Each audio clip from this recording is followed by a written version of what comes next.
Hi, welcome back guys. This is your friend, the What If guy, back with another fanfiction. This is the first part of What If Issei was a divine hybrid. Now before starting, please give this video a like and subscribe to the channel if you want more videos like this. Now let's get into the fanfic. Hyoudou Issei. That's my name. My parents and friends at school call me Issei. I'm a second-year high school student who is currently experiencing the time of his youth. There was a time when a student who I'd never met before would say, "Isn't that nice?" You would think I'm unexpectedly popular, right? No, that isn't the case. After all, I'm so famous for being mischievous that I even got accused of peeping inside the girls' kendo club's changing room. I won't do such a thing as peeping into the girls' changing room. Well, not anymore. You see, a few days ago I fell down the stairs of my house. From there, I gained memories that I shouldn't have. At least that was what I thought. But when I delved deeper into the memories, I discovered that I was someone else before I was Issei. I was once a guy that goes by the name Graham. The more I delved into my old memories, the more I realized my situation. I saw a part of my future. I saw myself in danger from a fallen angel named Rainier. I noticed that Rias Gremery wasn't who I thought she was. This goes for everyone in the ORC and student council. In fact, the entire school that I go to is controlled by these so-called devils. One good thing about these memories is that they showed me the devils in the school are not trying to harm the students. But, still, I'm not too fond of the fact they see the students as nothing more than a potential member of their peerage. I may not have the power to change things now, but I found something out about Graham. Right after his passing, he was able to meet a being known as the one true God. This God rewarded Graham with 2 wishes for all the good he's done on his version of Earth. He created a ripple that caused a chain reaction on Earth and changed its future for the better. You see, all these things that I'm telling you happened a few weeks back. Since then, I was able to fuse with all the memories of my past life. That's right. I'm Issei and Graham at the same time. One soul. 2 identities. Fused to create a new one. But don't worry. Since I am here now in this new life, I decided to take on the name of my new life, Issei. Not that I had any choice anyway. People would think I'm crazy if I told them that I was reincarnated. Or, if they are a part of the supernatural world, they might eliminate me or experiment on me. By the way, remember how I told you that everything that I informed you happened a few weeks back? Well, right now, a certain fallen angel is in front of me. It seems it is time she would confess to me and confront me this coming Sunday. You know, I know that this is a fake confession, but it still felt nice. I felt what it was like to be a youth. It was like a dream come true for a guy like me who didn't have any girlfriend in both lives. The confession might be fake, but having an appealing girl with silky black hair and a slender body confess to you, it felt surreal until I remember that it was indeed fake. She's just so cute that I can fall in love with her at first sight. Why did it have to be like this? You're Hyoudou Issei from Kuro Academy, right? Rainier asked. Well, in this persona, I guess it would be Amano Yuma. Yes. Why do you ask? I asked. I know she is faking her personality, but it was such good acting that if I didn't know that this was all fake, I would have believed it quite easily. Even after knowing the truth, I still nearly fell for her charms. Hyoudou Issei, are you seeing anyone? Yuma asked. No, I'm not. But are you asking me out? I said with a bit of a teasing tone. And oh my God. Yuma just blushed. Maybe I can change her for the better. Wait, I am. I've been watching you for some time now. I know that you're a bit of a troublemaker, but a few weeks ago, I saw that you had changed yourself for the better. And since then I've started having feelings for you. And today, I finally had the courage to confess my feelings for you, Yuma said with her head down. She was even kicking the small rocks on the ground to hide her blush. How about this? We can go on a date this Sunday and get to know each other. And if we feel the chemistry between us, then we can figure out if we would like to continue the relationship or not. Would that be okay? I said. Look, I know that she's probably not being sincere about her feelings, but is it so bad to be a bit hopeful that this wouldn't go like the show? I mean, this is the real world now, not a show that the people don't have real feelings. She is as real as I am. That would be lovely. I'll see you by the fountain in the park this Sunday. Yuma said before she ran off somewhere. My heart won't stop beating so fast. Sunday, I guess it was finally time for my date with Yuma. I was ready to use the plan that I made a while back to try and make Yuma truly fall in love with me. I arrived at the meeting spot 30 minutes before the allotted time. During the time I've waited, I received a leaflet from someone I know is the familiar of Rias Gremory. I guess she believes that this was her chance to make me into one of her peerage members. I don't plan on anything happening today. I waited until the familiar was gone, then I threw the piece of leaflet in the trash. When Yuma arrived, I told her that I just got here. But she wasn't fooled. She knew that I arrived a bit before her. As an apology for making me wait, Yuma let me hold her hands. And her hand was so soft. I can keep holding it forever. It was so smooth, warm, and comforting. To have a date while holding hands with an appealing girl is a dream come true for me. I was so moved that I was about to burst into tears. But I knew that I shouldn't rush anything. I don't want to give her any reason to harm me more than she already plans to. For the date, we enjoyed it by going around clothing stores and trying out some outfits. No matter what style of clothing Yuma changed to, it looked amazing on her. From the innocent-looking outfit to the more adventurous styles, she looked heavenly. After a few hours of going from store to store, we both got hungry. So, we ate at a family restaurant. I told her that we could pick a fancier restaurant if she liked since I had the money for it as I've been saving for a long time. But she said that she didn't need anything fancy. Hence, we just ate at the family restaurant. Yuma ordered a chocolate parfait, and I ordered a burger. While we were eating, we talked about ourselves a bit. Now, I don't know if everything that Yuma told me is real or not, but I didn't care. I just stared at her the entire time. The way she would move her hair behind her ear before she took a bite of her parfait was adorable. I couldn't take my eyes off her, and she too noticed since she blushed and looked away. While we were eating and staring at each other, I felt as if I understood how other teenagers feel when they are on a date.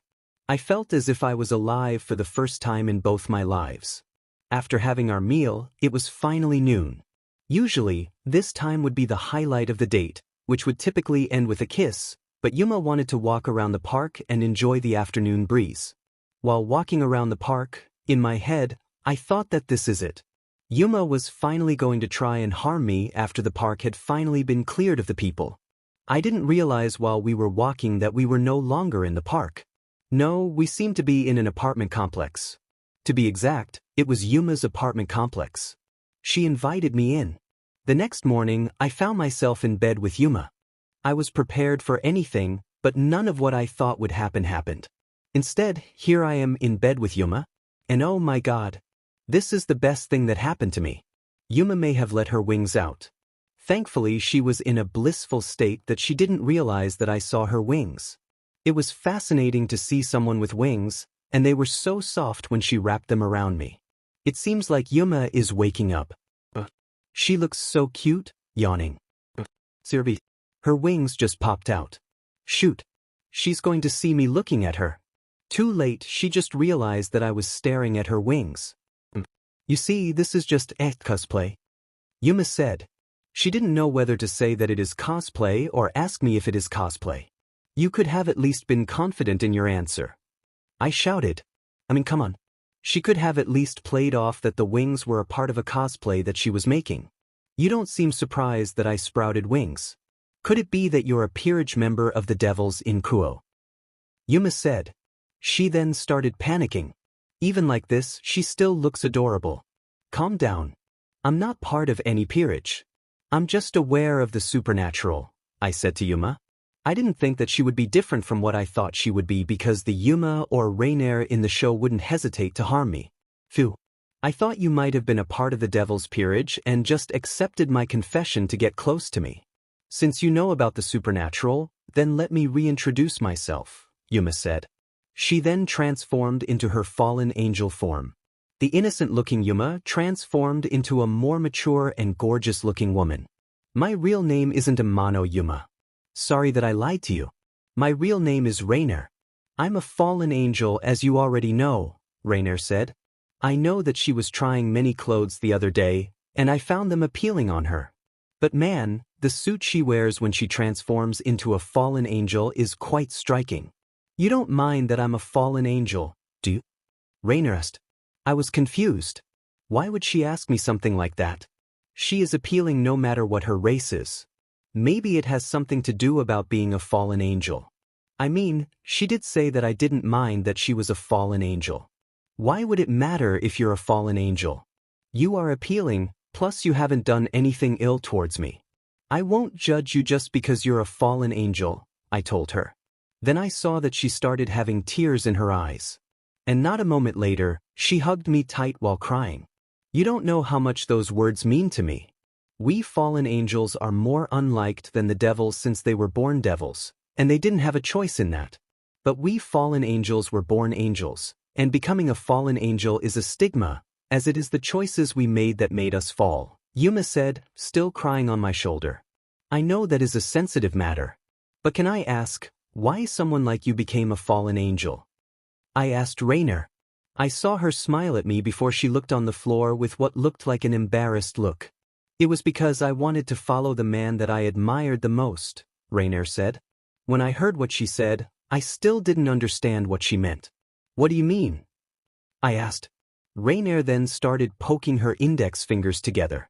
Now, I knew that something must have happened. You see, before you, I had a crush on someone. When he fell, I thought that I might have a chance with him if I followed him, but I didn't know why he fell in the first place until I had already fallen. He fell because of certain desires. It was also then I knew that I wouldn't have a chance with him. He is truly interested in many women, Rainer said. That was kind of a difficult situation, but she did it because of her feelings for someone.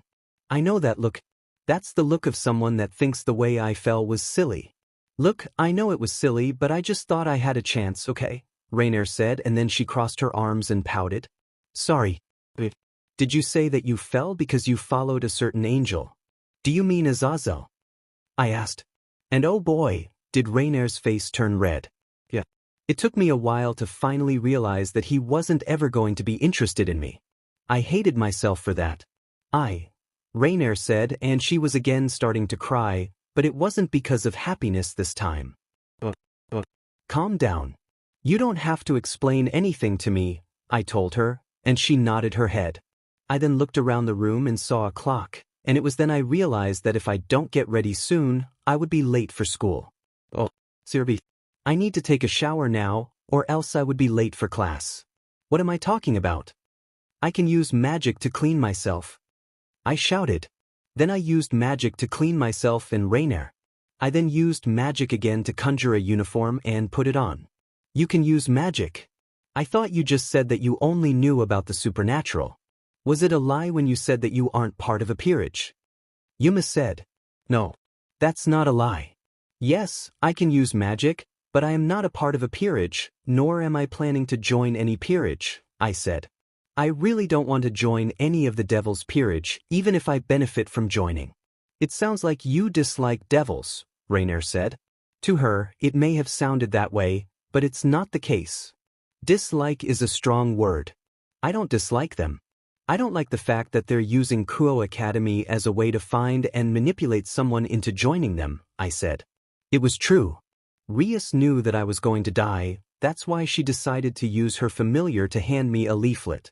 She let me die because she knew it would be easier to bring me to her group if I was thankful for her.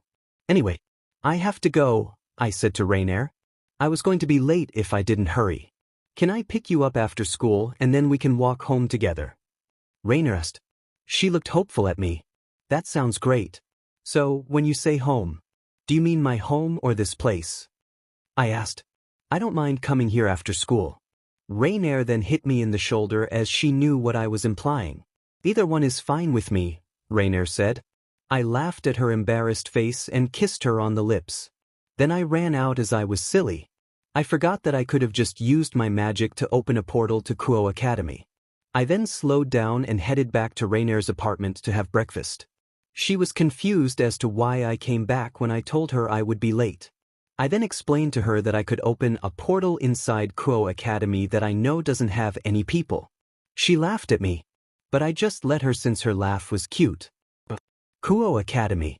This school that I go to is a co-ed school right now, but it wasn't always this way until a couple of years ago. Before I gained memories of my past life, I chose this school because it had more girls than boys. The student ratio of girls to boys in the second year is 7 to. I thought that I would be able to get a girlfriend with those odds, but I just had to mess everything up and peek at the kendo girls and got labeled as one of the perverted trio, with the other two being Motohama and Matsuda.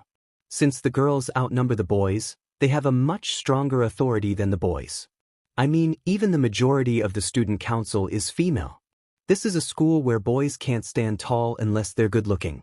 Hey buddy, how was the DVD I lent you a few weeks ago? It was some good stuff, wasn't it? Matsuda said. I didn't even realize that I was already in class. By the way, this bald guy that asked me a question is one of my best friends. What DVD? Yeah, I didn't watch it, I said. When I said those words, Matsuda looked at me with shock. Because the old me would never not watch something he lent me. When Matsuda lends me a DVD, I get so excited that I sometimes skip school to watch it. Impossible. Never miss a beat whenever I give you a DVD. I don't believe that you didn't watch it. Tell me the truth. Did you watch it so many times that you broke my DVD by replaying it over and over again? Matsuda said. This made my eye twitch.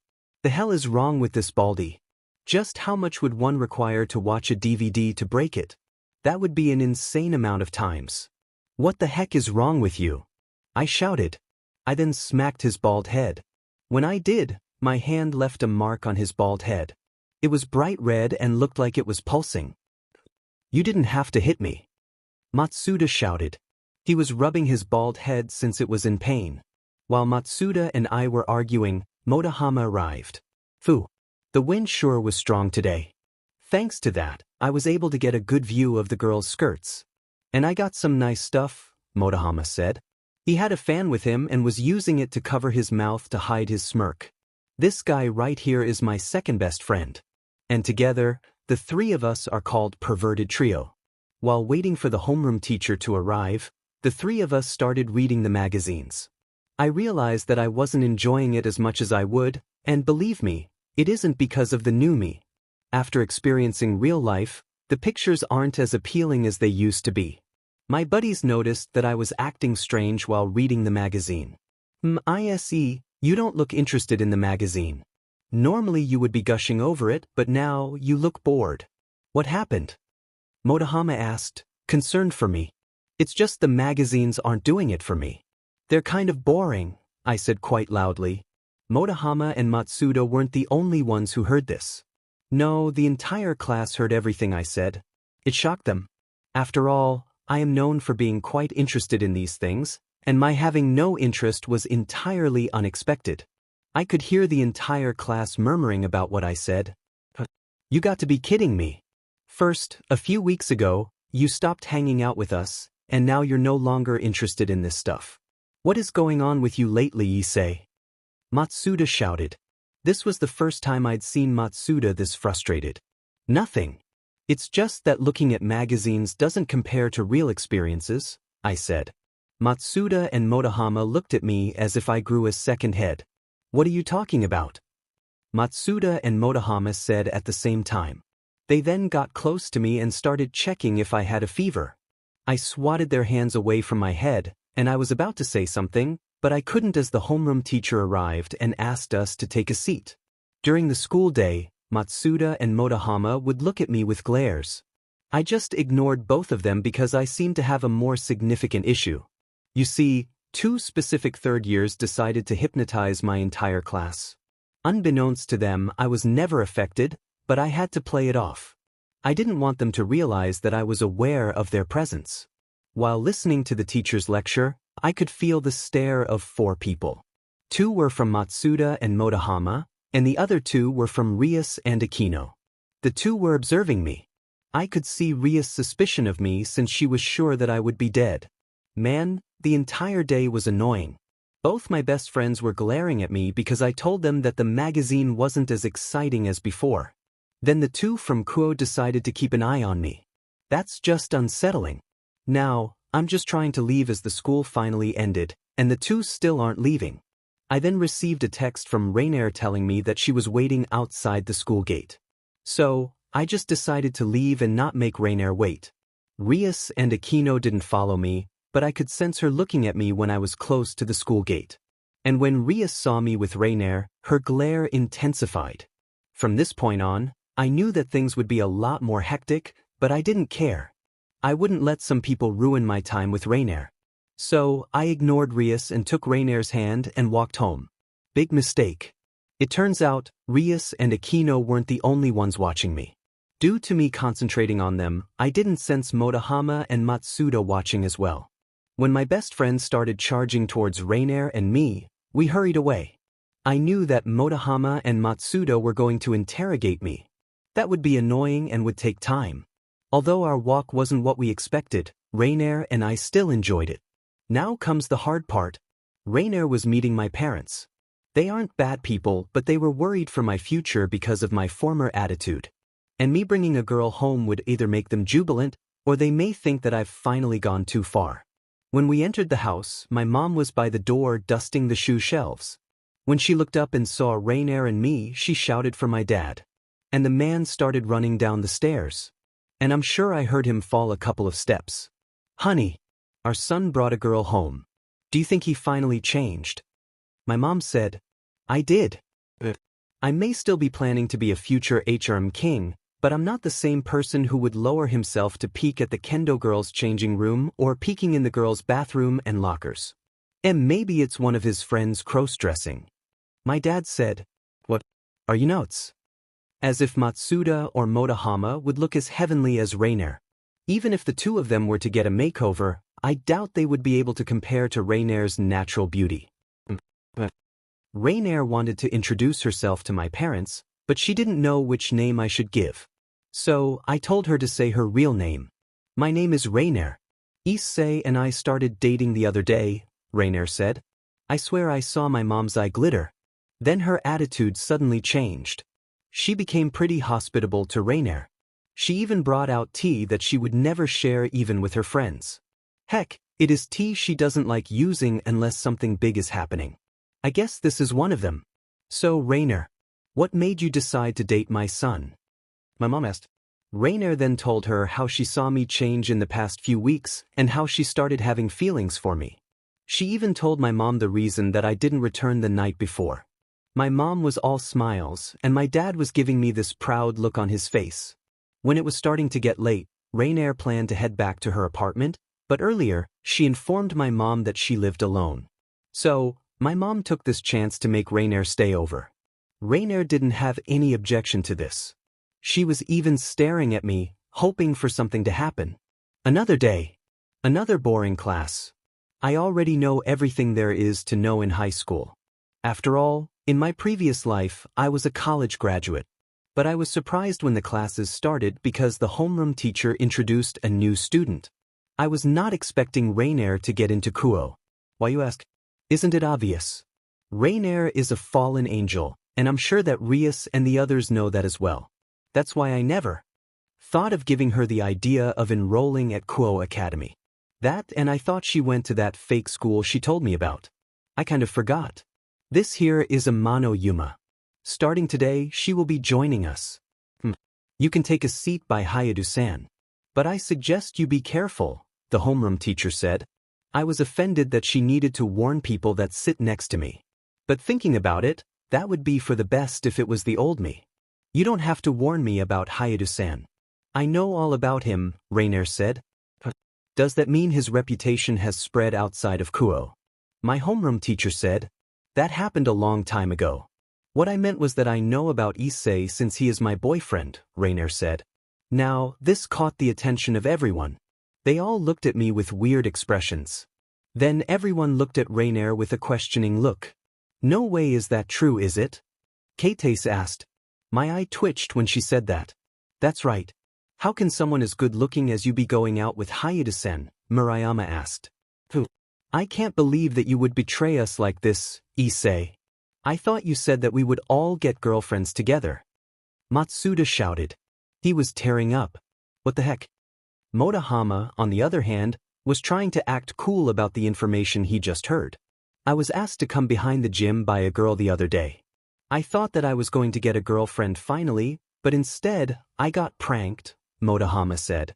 I don't know why he is saying that, but I feel sorry for the guy. That's enough. You can interrogate Hyoudou-san later. Class is about to start, the homeroom teacher said. She then left and allowed the math teacher to enter. While the math teacher was teaching, Rainier and I were talking. I still can't believe that she was able to get into Kuo. So, I asked how she was able to enroll. Well, I didn't enroll. I used a little trick to introduce me as a new student, Rainier said. But that's not a bad idea.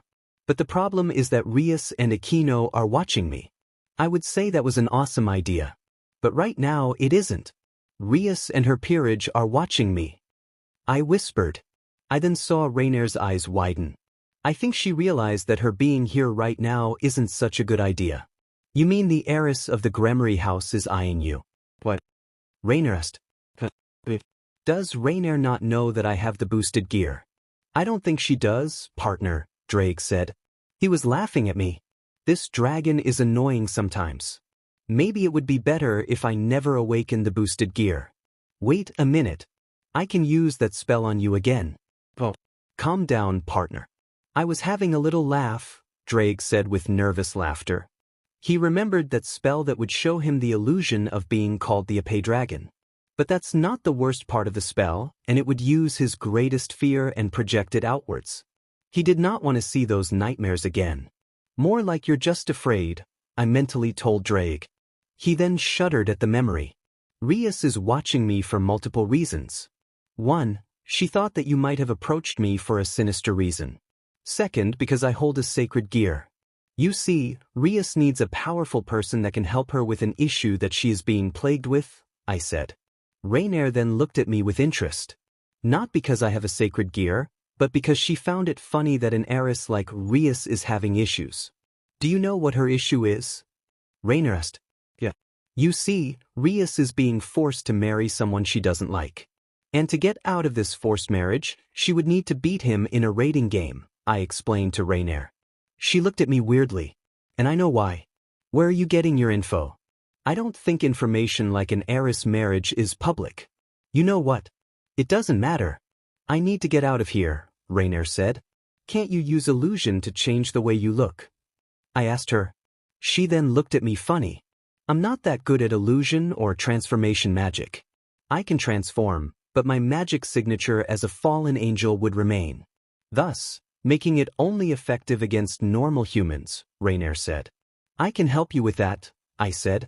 I then cast an illusion in the entire class to ensure they don't see me use a spell on Rainier.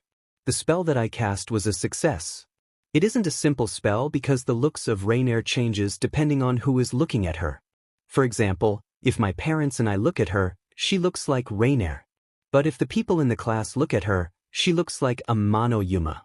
And lastly, if Rias and the other devils are to see her, she would be a generic-looking young woman. There's a problem with the spell though, it would only last for 12 hours and couldn't be applied again in the next 3 hours.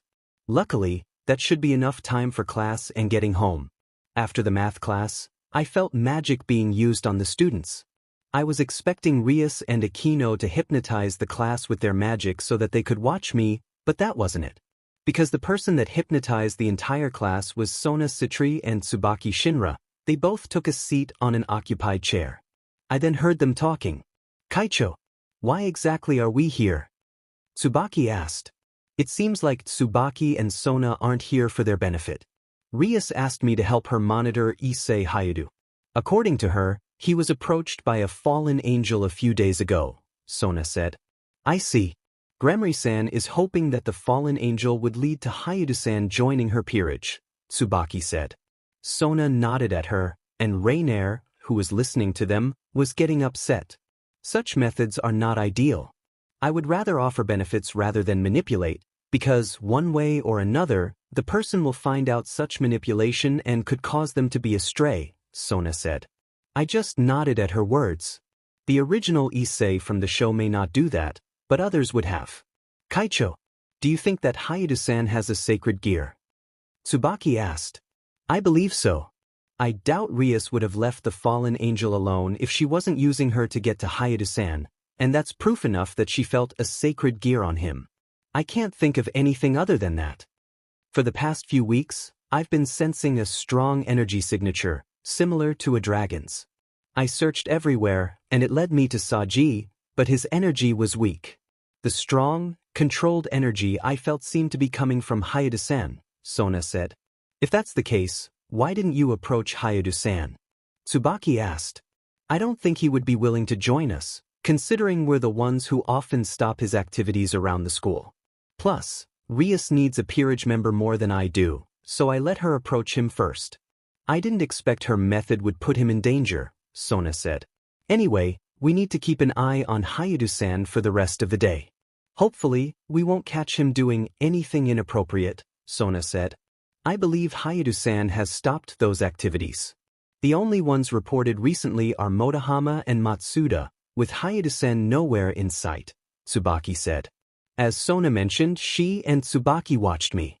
I was grateful the spell worked. They didn't notice Rainier. To them, she appeared as an ordinary person without any magical signature. After school, Sona and Tsubaki were searching everywhere, while Rainier and I watched them. It was amusing. Despite their efforts, they couldn't find me. You might wonder how. I was following them if I was nowhere to be found. It's simple. Rainier and I were in the mirror dimension, observing them. We could see them, but they couldn't see us. After having our fun, Rainier and I returned to my parents' house. We left the mirror dimension and acted as if nothing happened. We had dinner and went to bed. Everything was fine until the next day. I can handle people messing with me, but when it involves my family, it's different. That's why I was confronting Rias in my family's kitchen. Rias was surprised, thinking I wouldn't react because of her appearance. She struggled to get free, but even with her strength, it was futile. This situation highlighted the importance of physical training alongside magic. What are you doing here? And why did you think it was okay to manipulate my family? I asked angrily. What? How are you this strong? Rias asked, struggling. Why should I tell you? I don't know you, nor do I care about you. What matters is that you thought you could come into our house and do whatever you wanted, I said, my voice still filled with anger. Wait. I just came here to talk. Rias shouted. I don't care. You can mess with me but not with my family. I said. I then opened a portal to Kuo Academy and sent Rias through it. You know, now they'll be watching you more closely, Rainier said, comforting me. I know. But she crossed a line with my parents, I replied. Rainier nodded in understanding. Let's get ready for class, Rainier suggested. We both got ready, hoping my parents would be awake by then. In class, none of the devils were watching us, likely discussing what happened with Rias. I expected Rias to send someone to summon me to the ORC or the student council. We'd have to wait and see. After school, Tomo Meguri, one of Sona's knights, approached me.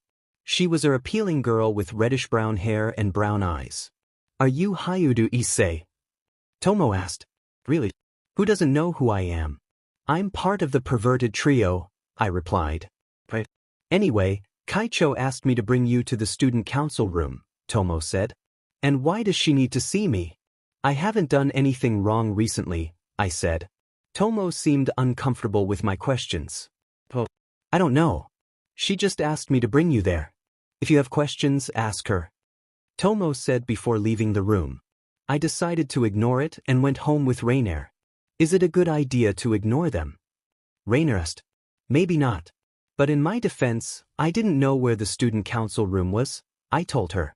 That's a lie, isn't it? Rainier asked. She was perceptive. We've only been together for a while, and she already understands me to that level. Am I that obvious, or are you getting good at understanding me? I asked. Oh no. Looking at you, I wouldn't have known.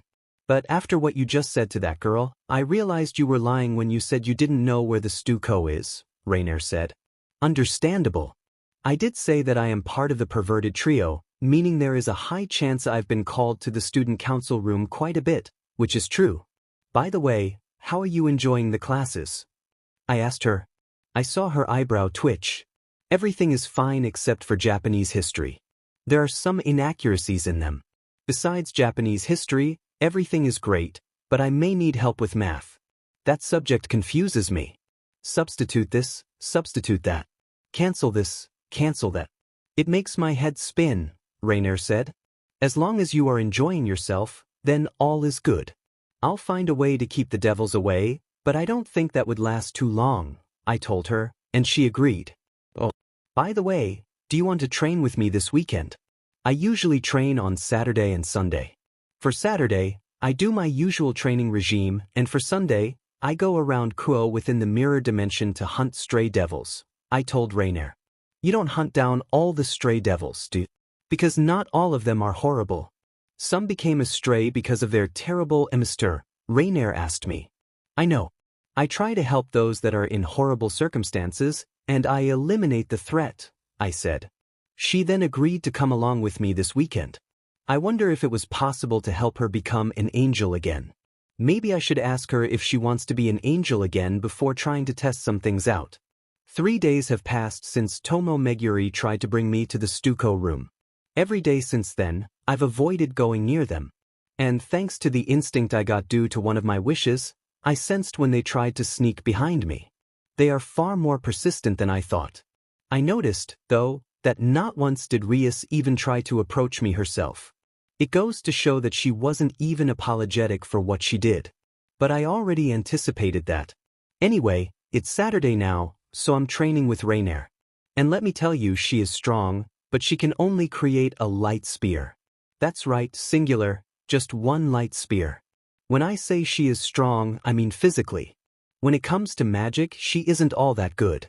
Throwing light spears isn't enough when you're fighting strong opponents. Thankfully for me, a part of one of my wishes comes with the experience of Doctor Strange, meaning I have his knowledge of mystic arts and his combat experience. Come on, Rainier. You need to be creative when using your magic. Throwing light spears isn't enough to go against more powerful foes. How about gathering the light energy onto your palms and compress it? That way, when you fire the light energy, it would be a beam of light, I told her. This got her thinking and she wanted to test it out. When Rainier tested the ability, it was a success, though it had drawbacks. The time for her to gather enough light energy to fire as a beam is 20 seconds. That's not good when you're fighting for your life. 20 seconds is too long. But she told me that she might be able to perform it in less than a second with practice. Now that's good but still not great. With that in mind, I thought, why not create a magic barrier to protect herself while casting the light beam? That way, she is protected while it charges. After a few hours in the mirror dimension, they finally left.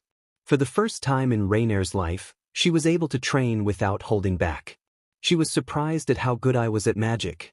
But she was confused at the system of magic I use, as most magicians use the system Merlin Ambrosia created, which is a copy of the devil magic. When she saw mine, it was nothing like it. The foundation was different, and it had nothing to do with any of the magic systems that she knew. So, you're telling me that you don't need magic reserve? That's incredible, Rainier said. She was amazed that I didn't need an innate magic reserve to use the mystic arts. Indeed, I don't need magic reserve, but tapping into extra-dimensional energy is exhausting, hence why I have to train my stamina and endurance. And also, I do have mana. I just don't use it at the moment. Maybe someday, I'll show you what I can do without the use of mystic arts, I told her. I would love to see that. I mean, the way you used those swords you've conjured, it was elegant and noble. It reminded me of a knight, but more than a knight. Like the king of knights. Rainier said. I just laughed at that. Right, the king of knights. Well, now that we've done our training, what would you like to do? We can go to the movies, shopping, or go to the arcade, I told her. But she wasn't interested in that. No. How about we take a break? I'd like to feel refreshed before we eat dinner with your parents, Rainier said. I still can't believe my mom. She just decided to let you stay with us. I mean, it's great that I can wake up with you every day, but what my mom did isn't normal, right? I asked. No, it isn't. Normal people would probably be weirded out and think she was crazy, but I'm not a normal person.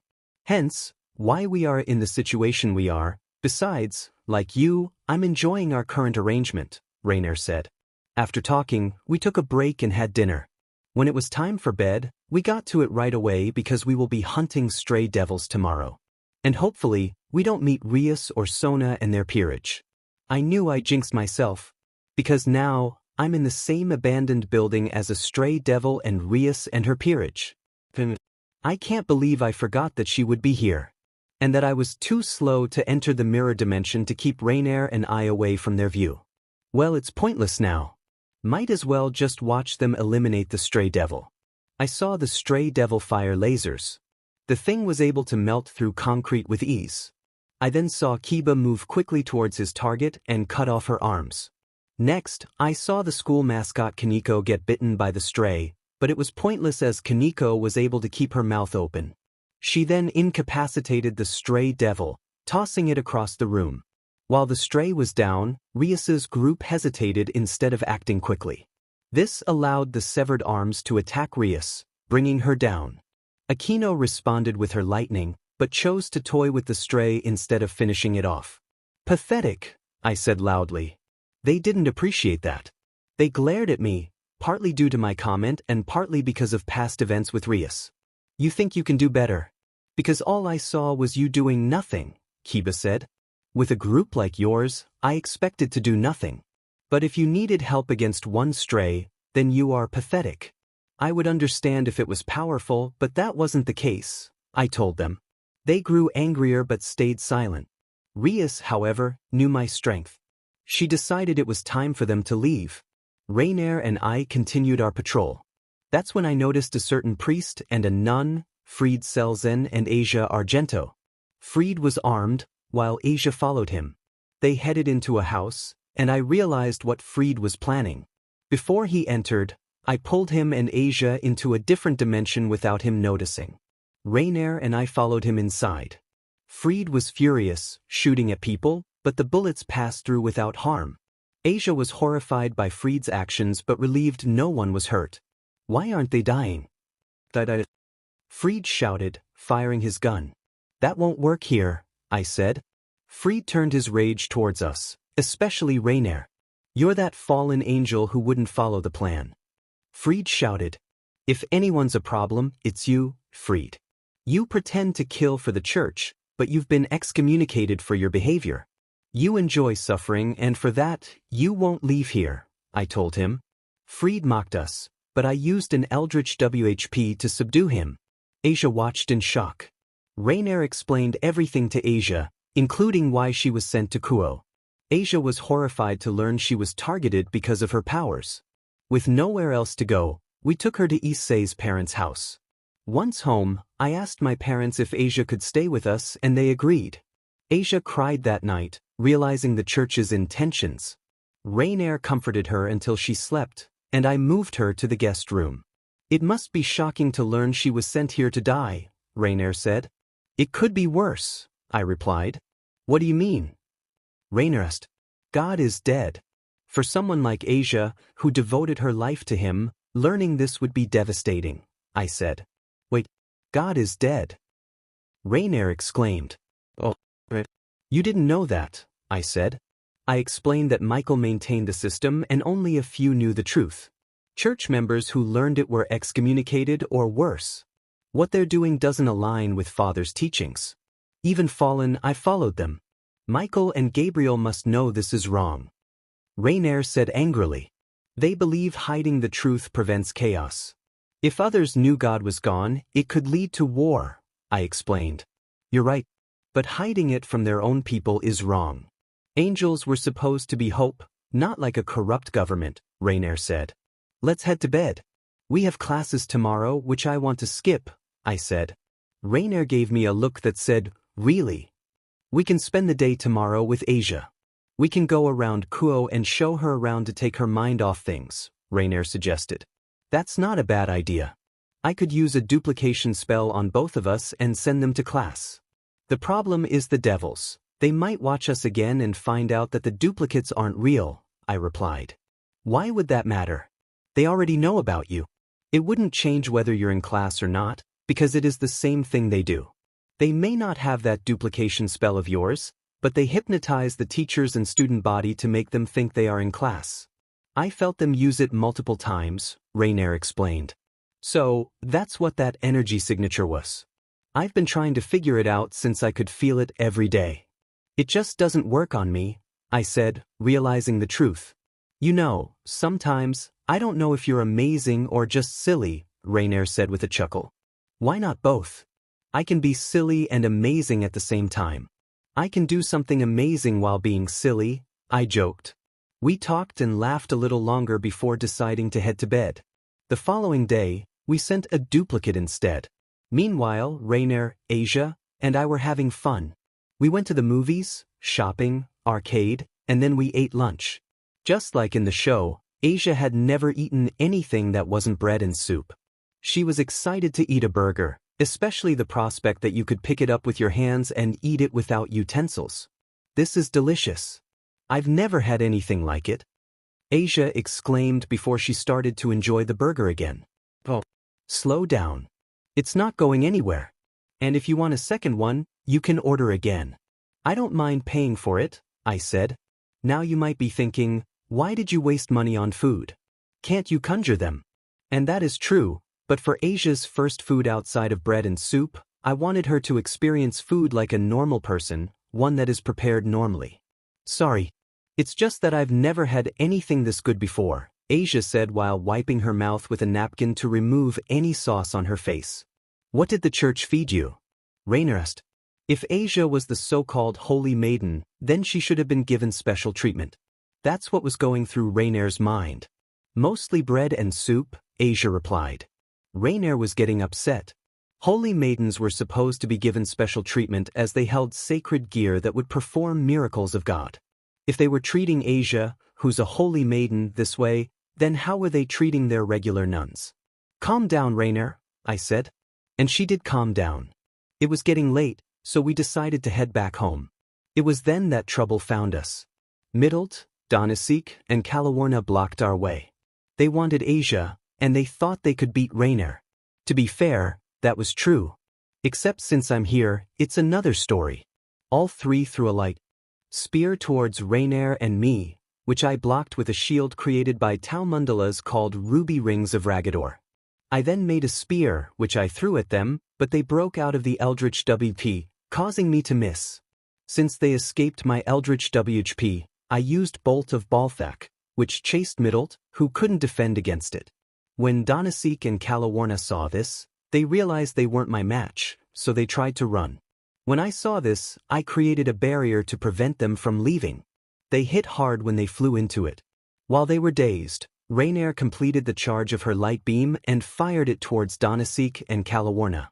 They may be fallen angels with light magic, but the light beam was powerful. The entire time this was happening, Asia had her eyes closed. I knew the moment that the light beam of Rainier broke my barrier, there would be supernatural that would come our way. Sure enough, Rias and Sona, along with their peerage, were the first ones on site. But if one were to look around carefully, they would recognize a certain Governor-General of the fallen angel. Luckily, the moment the barrier broke, I sent Asia, Rainier, and me to the mirror dimension.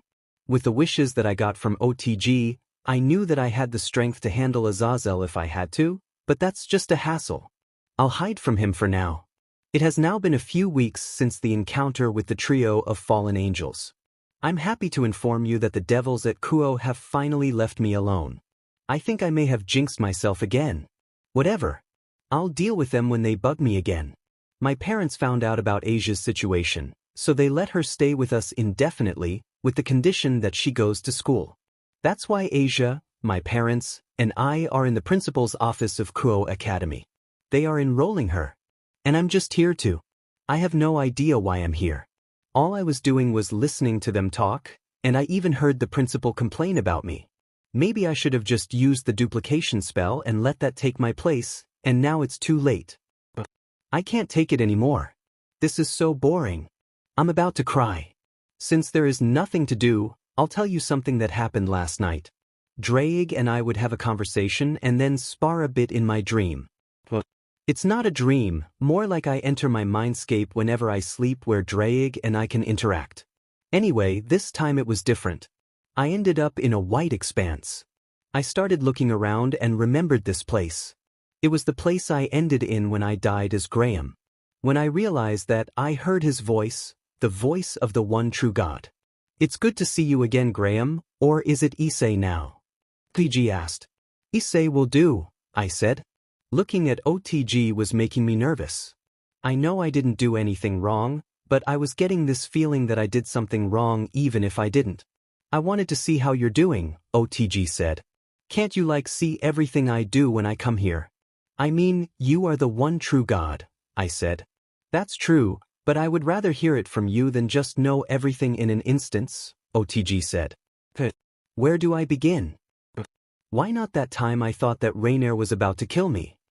When I received my memories of my previous life, I started sharing the events that had unfolded since then. "I see that you're enjoying your life," OTG remarked. "I am. And I plan to help where I can." "Can I ask, is HRM a thing in this world?" I inquired. "Not in the mundane world. But the supernatural has no such restriction. And since you asked me a question, do you mind if I ask you one?" OTG replied. "Sure, no problem," I said. "Why aren't you using your sacred gear?" OTG asked. "Well, the thing about the boosted gear is that I'm not too fond of the way it looks. It is bulky and annoying to look at. Plus, it's only on my left arm," I explained. As amazing as the boosted gear was, it wasn't my style. It was a bulky gauntlet, and my left arm isn't my DMNT hand. "If that's the case, I can modify it for you," OTG offered. "Really? That would be amazing," I exclaimed with excitement. "What would you like it to look like?" OTG asked. "Something that isn't bulky. Like a form-fitting fingerless gauntlet," I suggested. Then my left arm started glowing, followed by both my arms. When the light faded, I saw both of my hands had a red form-fitting fingerless gauntlet with green gems in the back of the hand area and 2 near the elbow. "Oh, this is amazing. Thank you. You even made it into both my arms," I said. "You're welcome," OTG replied. "Anyway, do you want to hear a story from when I was younger and didn't have my memories yet?" I asked. "I would love to hear it," OTG said sincerely. "Until I woke up, I shared stories about my family and when I met Irina and thought she was a boy. We laughed and had fun, but it had to end as I was waking up. I promised to meet with him when I could. Before I fully woke up, he tossed something at me. It was 12 golden cards. He said they were cards to be given to the ones I fall in love with. I didn't know what they did, but I didn't think they were harmful. When I woke up, I had a piece of paper with instructions and the reason he gave them to me. To Issei Hyoudou, I had a great time. One of the best since my existence. The cards I gave you are known as fearlessness. They provide a form of semi-immortality, just like yours.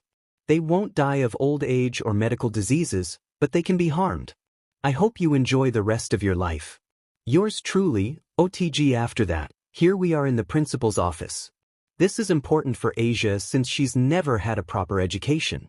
It took a long time for the principal to accept Asia because she doesn't speak Japanese.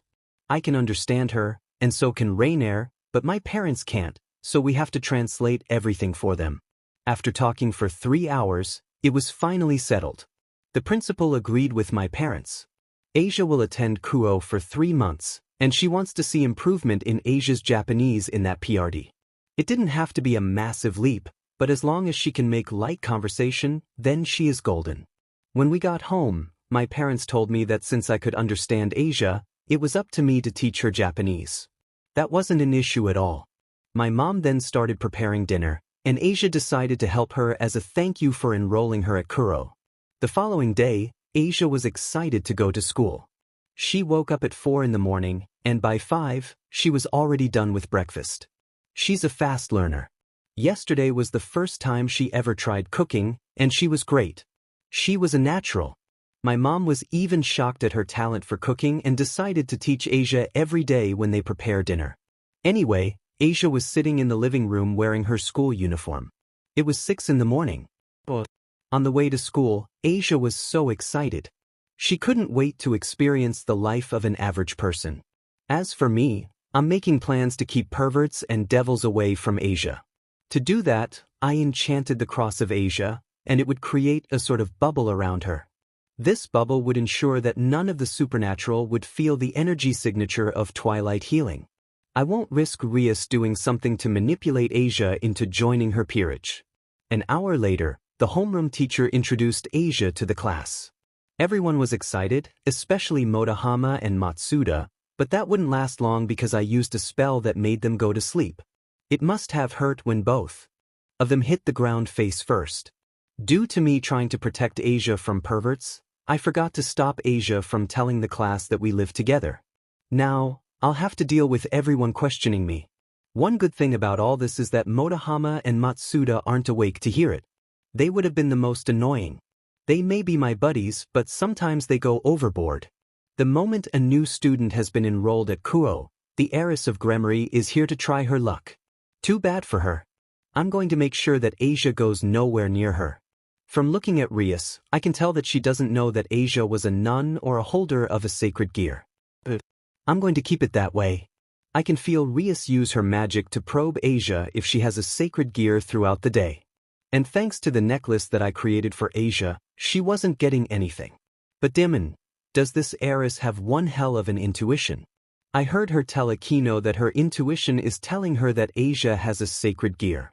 That princess may be annoying and opportunistic, but I'm impressed with her intuition.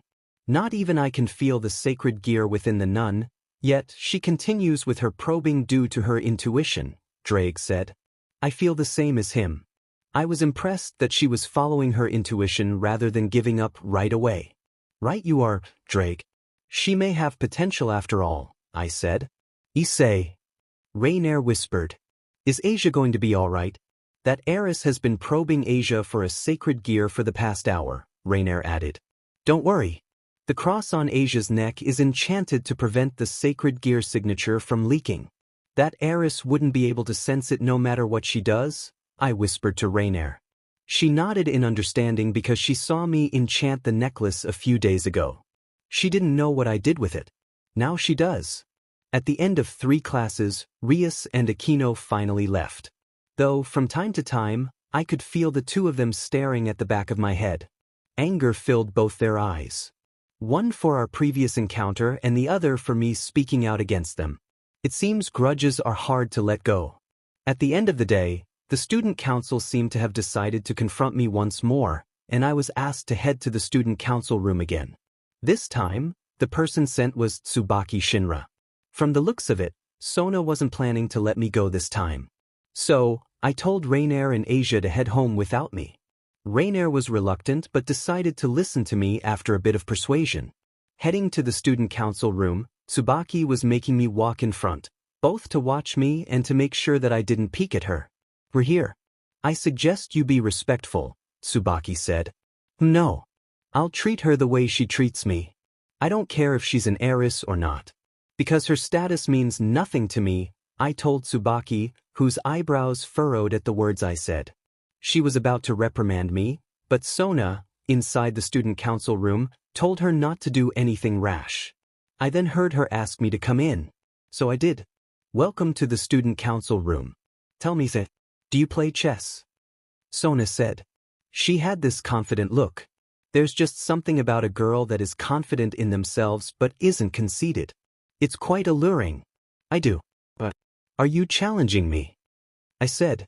Everyone in the room was laughing. They thought I had no chance of winning and that against Sona, I was no challenge at all. You can see it that way if you'd like. But let's talk while we play, Sona said. She then set up the chessboard and told me to choose which color I'd like to pick. I picked white. I know that white would be a disadvantage as it is the first person to make a move, meaning the opposition will be able to calculate the actions I'll be making in advance from a single piece. Tell me, Issei, what is it you are doing here in Kuo Academy? Are you a part of the church? Or are you part of the Grigori? You see, these are questions that I've been asking myself. From my observation, you aren't the type of person to be part of an organization. Tell me, is my analysis wrong? Sona said. I made my move and then she made hers. No, you're not wrong. I'm not part of any organization, and I'm not one to join. I don't have the prejudice that you all have.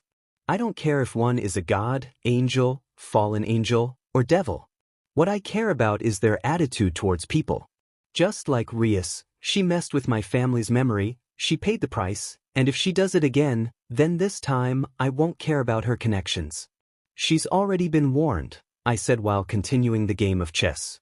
Does that mean you aren't a threat to us as long as we don't bother you? Sona asked. That's right. I don't plan to harm you in any way as long as you don't harm anyone, I said. That's fair. I want to ask. When you found out that I was a devil, what did you think of me, of us? Sona said. She was gesturing to her entire peerage. At first, I thought that you were just like Rias. Manipulative and opportunistic. But after watching you for a while, my opinion of you got better. Rather than manipulate people to join your peerage, you are more of a businesswoman. You would rather it be a mutual relationship rather than a trust built on lies, I said. Unlike most devils, I don't look down on those that are reincarnated. That's why I dream of creating a school in the underworld that teaches about its laws and rating games. I don't see them as lowly servants, but the future of the underworld, Sona said. For that you have my respect. By the way, checkmate, I said. Then I stood up and left the room. Sona's eyes and mouth were wide open. The entire student council was shocked at the development.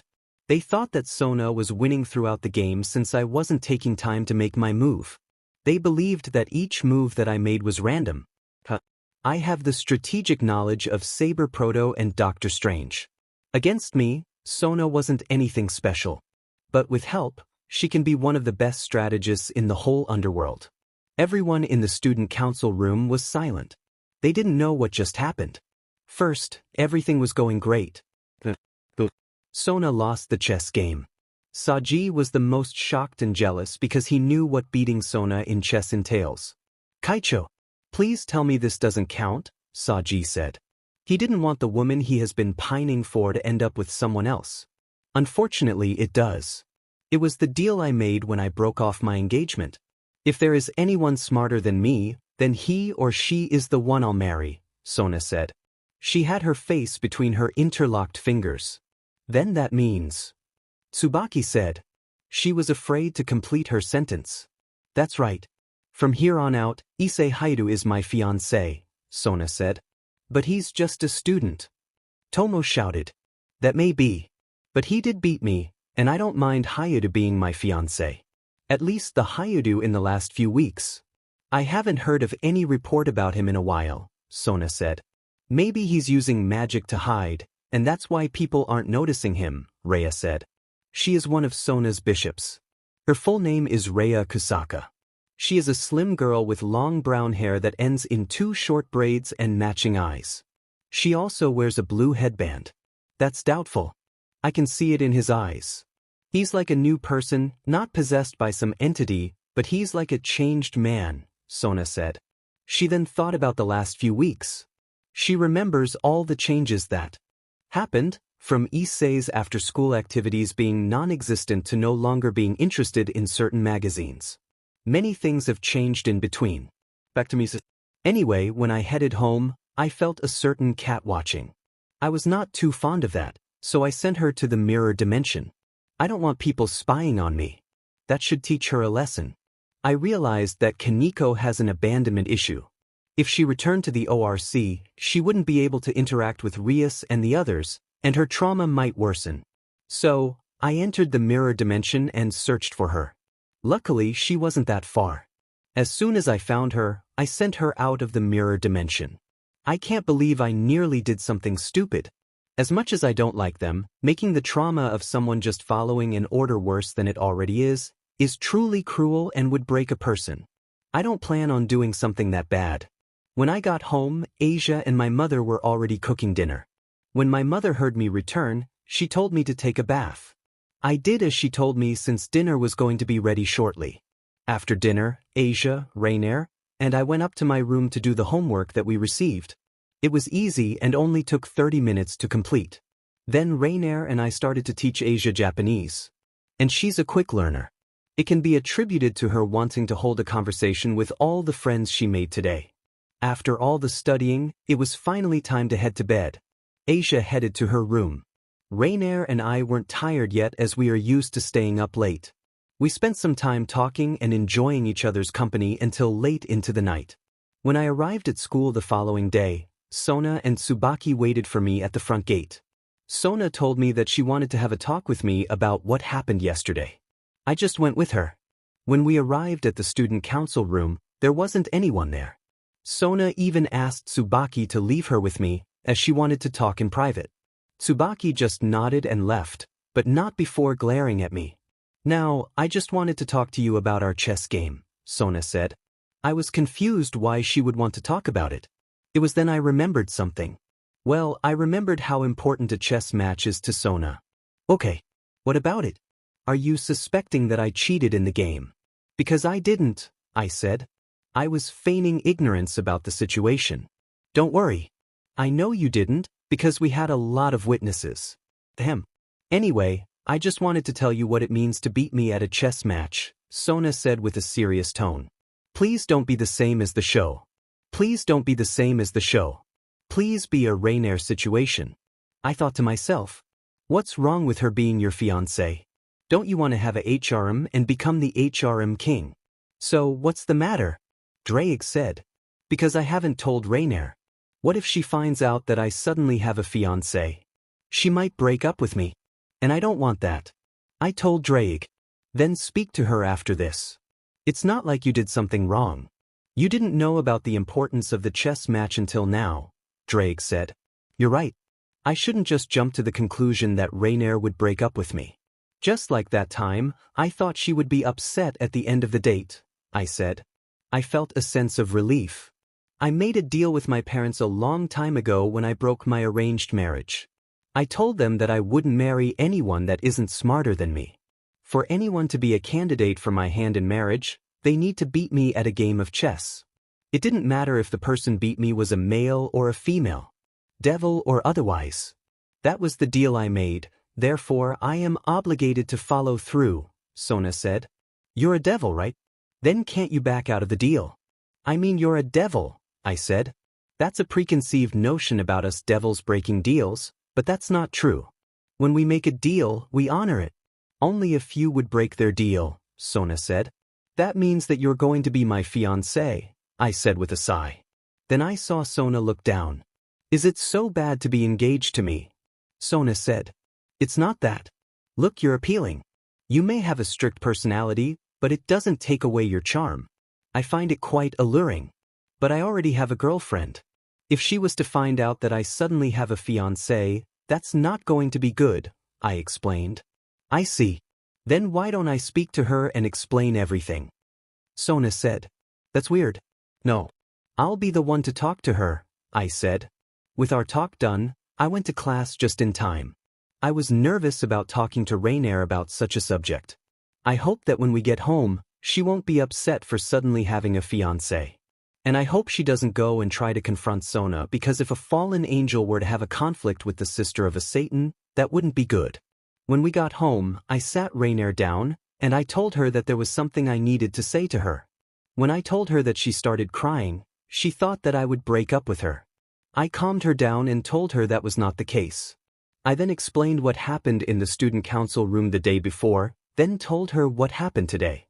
When I said to her that Sona was now my fiancé, I expected her to get angry. Well, she didn't. "Before I asked you out, I already expected something like this. I mean, you shout that you plan to be a HRM king. And when I found out that you're part of the supernatural world, it made me realize that dream wasn't just a pipe dream, as HRMs are normal in the supernatural world. Gods, devils, and other species have one," Rainier explained. "So, you're not mad?" I asked her. "Mad, no. But I might get jealous if you don't give me enough attention from your other girls if you ever have more," Rainier said with a pout. "Are you sure you're okay with this? Because you might be able to find another guy that would love just you," I said. Rainier smiled at me. "I've tried for a long time. And I finally found one. I'm not going to let that go. I finally feel like I belong," Rainier said. She then hugged me. With that conversation over, we went downstairs to the kitchen to help set up the table. After dinner, we once again helped Asia with her Japanese. Just 2 days and she was improving by leaps and bounds. Screw 3 months. With her current pace, She should be fluent in about a month. I should probably help Asia with her sacred gear as well. It would be able to protect her. After teaching Asia Japanese, everyone went to bed, but I didn't. So, I headed out to clear my head. I went to the roof of my parents' house. It was pleasant as a cool breeze blew by. I thought about the future, especially now that I'm connected to the devils due to my engagement with Sona. I can't just ignore them as I've been doing. I'm not the type of person to ignore the problems of the person I'm engaged to, even if I barely know her. After clearing my mind for a few minutes, I was planning to head back inside the house. But when I turned around, I saw a cute young girl with long black hair down to her hips and gray eyes. Her ears differ from a normal person's as she has pointed tips, but her long black hair makes this feature difficult to notice. Her dark gray eyes have reptilian slitted pupils. Drake, am I seeing right? Or am I seeing things? I asked. No, you're seeing right. The Ouroboros dragon god is in front of you. You are so in trouble. Well, it was good knowing you. Partner, Drake said. You stupid lizard. Aren't you even going to help me? I shouted mentally. But I got no response from Drake. I may be strong, but I doubt I can match the infinite dragon god. I didn't know what to do as Ophis stared at me, so I just conjured some food. Cookies, I said while holding the cookies towards her. She reached for it and started sniffing it, and then she ate it. After finishing all the cookies that I've conjured, she brought her hand out for more, so I gave her more. Since Ophis was distracted by the food that I gave her, I decided to slip out of her sight. I went back to my bedroom and went to sleep beside Rainier. I was hoping that Ophis would leave me alone now that I was no longer in her sight. How wrong I was. The following morning, I was awoken by the scream of Rainier. Thankfully, my room is soundproof. It didn't take even a second before I was alert and ready for action. That was until I saw who it was that made Rainier scream. It was Ophis. She followed me. What are you doing here? I asked the dragon in disguise. More, Ophis said while bringing her hands out. Maybe I should have just ignored her. Like how people tell you to ignore stray cats and dogs because if you feed them, then they will follow you back home. I guess that's what happened here. Then I had an idea. I can distract Ophis with some food that I conjure and then send her to the mirror dimension. I mean, she does want her silence, right? I did my plan and it worked. I was relieved when the danger was gone. But I'll have to check on her later. Although highly unlikely, I don't want her getting upset, then finding a way out. But something I've learned in the last few weeks is to expect the unexpected and prepare for the worst. I see. Who was that? And what was she doing here? Rainier. That was Ophis. The Ouroboros dragon god. I met her last night on the roof, I said. What did you do to gain the attention of a dragon god? Rainier asked loudly due to her shock. I fed her. I mumbled. What? Rainier. I fed her cookies, I said. You got the Ouroboros dragon on your tail because you fed it cookies. That's insane. Rainier said. You think I don't know that? I thought that the food would distract her long enough not to notice me disappear. I didn't think that she would follow me, I said. Now that she's gone, we don't have to talk about it again, Rainier said. I have to release her later. I don't know if she can escape the mirror dimension on her own, but if she gets angry and finds a way to leave, she might come after us. That's why I have to check on her later, I said. Just promise me that you won't do anything that could get you in trouble, Rainier said. I promise I won't, I assured her. After that, we went and got ready for school. Just like the past 2 days, Asia was already prepared by the time we headed downstairs. Breakfast was ready, so we ate before heading to school. The day was similar to the day before. Except that Rias was in our class once more. This time she wasn't probing Asia. Instead, she was glaring at me. There might be a chance that Sona told her about the engagement. And I was right. At the end of the school, she went towards me and gave me a warning. Be careful. Because trouble's coming your way when you became engaged to Sona, Rias said. She was right. I knew that trouble was coming my way. Serafal is protective of her Sona-chan, and me being engaged to her sister would make her come after me. Rainier saw that Rias said something, but she didn't hear it, so she asked me. What was that about? Rainier asked. A warning, I said. Is she threatening you? Rainier said with anger. No. She's warning me about Sona's sister. Satan Leviathan. Just like Satan Lucifer, Satan Leviathan is very protective. When she finds out that her sister is engaged, she would be coming after me, I explained.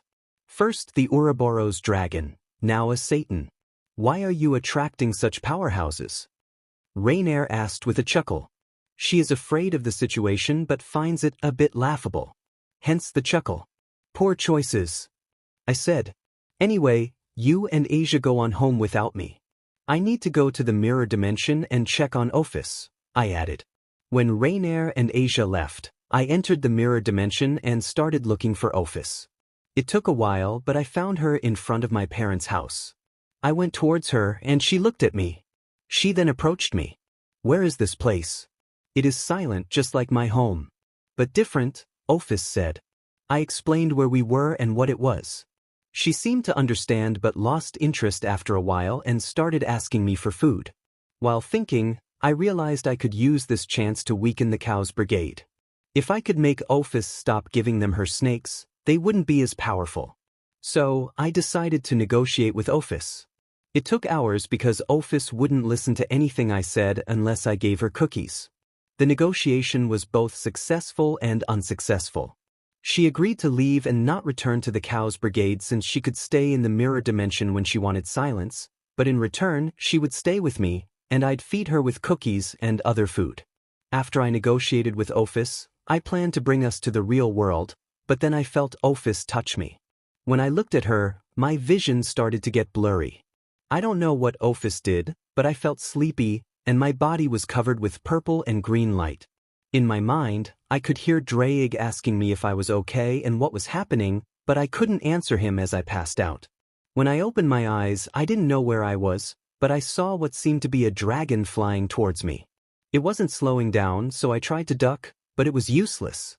My body wasn't responding. When the dragon was inches away from me, I was prepared to feel an immense amount of pain, but I didn't. Instead, I felt something enter my body, and a surge of energy emerged from my body. I felt myself getting stronger. After a while, I finally understood what the dragon was. It was my dragon core. It is now one with me. My body was then covered in purple and green energy that swirled around me to form a cocoon. I don't know how long I was inside the cocoon, but when I felt the surge of energy from earlier lesson, I decided to destroy the cocoon. When I emerged, I saw that I was no longer in the place where I saw the flying dragon. Instead, I was standing in front of Ophis. When I looked at her, I thought that she got smaller, but that's not it. I got taller. I then inspected my body. I felt it was much more muscular and toned than it was before. I also felt that my hair was longer, and I saw a patch of hair in front of my face that was red. I then conjured a mirror to see what I look like. My eyes are now green, and I looked a lot more handsome than I did before. After inspecting my body and looks, I stared at Ophis. What did you do? I felt you touch me, then I felt sleepy, I asked Ophis. I find you interesting. So, I gave you my blessing. I didn't think you would have such a reaction with my blessing, Ophis said. Do you just give your blessing to people that you gain interest in? I asked. No, was all Ophis said. I see. Anyway, let's get out of here. I need to explain things to Rainier and Asia regarding your stay with us. And I need to tell my parents as well, I said before bringing us out of the mirror dimension. I decided not to cast an illusion on myself and finally explained to my parents about the supernatural. I knocked on the door and Mom opened it. Can I help you? Mom said, Can I come in? I said, I think you have the wrong house. I only have one son, Mom said. I'll just come in and explain everything, I said. My mother then called for my father. She was shouting that a stranger was forcing his way in, and my father came running with a baseball bat. Even Rainier and Asia, who were in the kitchen, ran to help my mother. I need you all to calm down. I shouted while my green eyes turned into slits. This scared everyone, including Rainier. I'm telling you. I'm Issei. I added. What happened to you? Rainier was interrupted by me. Different. Yeah. Since this happened, I thought I might as well tell my family about the world of the supernatural. That's why I didn't bother hiding in an illusion, I said. So, is that really? Mom asked. Yeah, it's really me. Now, can I come in so I can explain everything? I said. Mom then stopped blocking the doorway, allowing me and Ophis to enter. I explained everything except the fact that my soul was from a different world and that I was a reincarnated person. I told them about the existence of devils, angels, fallen angels, and other species such as yokai and gods. At first, my parents didn't believe me until Rainier decided to show her wings.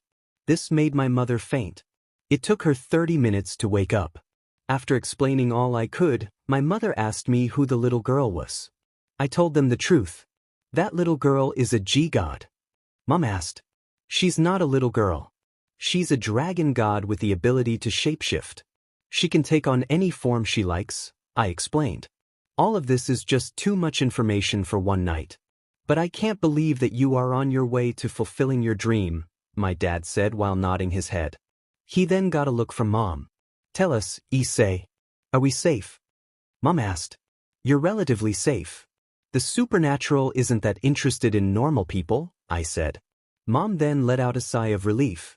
The following day, when we went to school, everyone was staring at me. I couldn't be bothered to put on a disguise. It's not like with Rainier, where she has to hide the fact she's a fallen angel. As for me, they already know that I'm part of the supernatural world and don't care if they know, but not so for Rainier. Sona and Tsubaki, standing at the front gate to welcome the students, were walking towards Rainier, Asia, and I. But I could tell that she was staring at me. Excuse me. I don't believe I've seen you before. And I don't remember being informed of a transfer student, Sona said. Funny how you don't know what your own fiancé looks like, Rainier said. What are you talking about? Sona asked. Sona. It's me, Issei, I said. What? Sona and Tsubaki shouted at the same time. Seeing their reaction, I told Rainier and Asia that I'd see them in class. I then brought Sona and Tsubaki to the stucco room to explain why I looked the way I do. Sona understood, but Tsubaki couldn't believe it. Anyway, Sona, since you're my fiancé, I was hoping we get to know more about each other, I said. Are you asking me out on a date? Sona said. I am. I thought it's the best way to get to know each other, I said. Sure. How does this Saturday sound? Sona said. Great. Where should we meet? I said. How about the front of the school? Sona said. All right, I'll meet you then, I said. Then I left the room and headed to class. Tsubaki was in the room the entire time I asked Sona out on a date. She couldn't believe that Sona was entertaining the idea of being my fiancé. The look in her eyes is all I needed to know that she would be spying on our date. On Saturday, I picked Sona up in front of the school gate. From there, we started walking around town while talking about our lives. I told her stories of my childhood. She told me stories about hers. We had a couple of laughs about the crazy things in our life.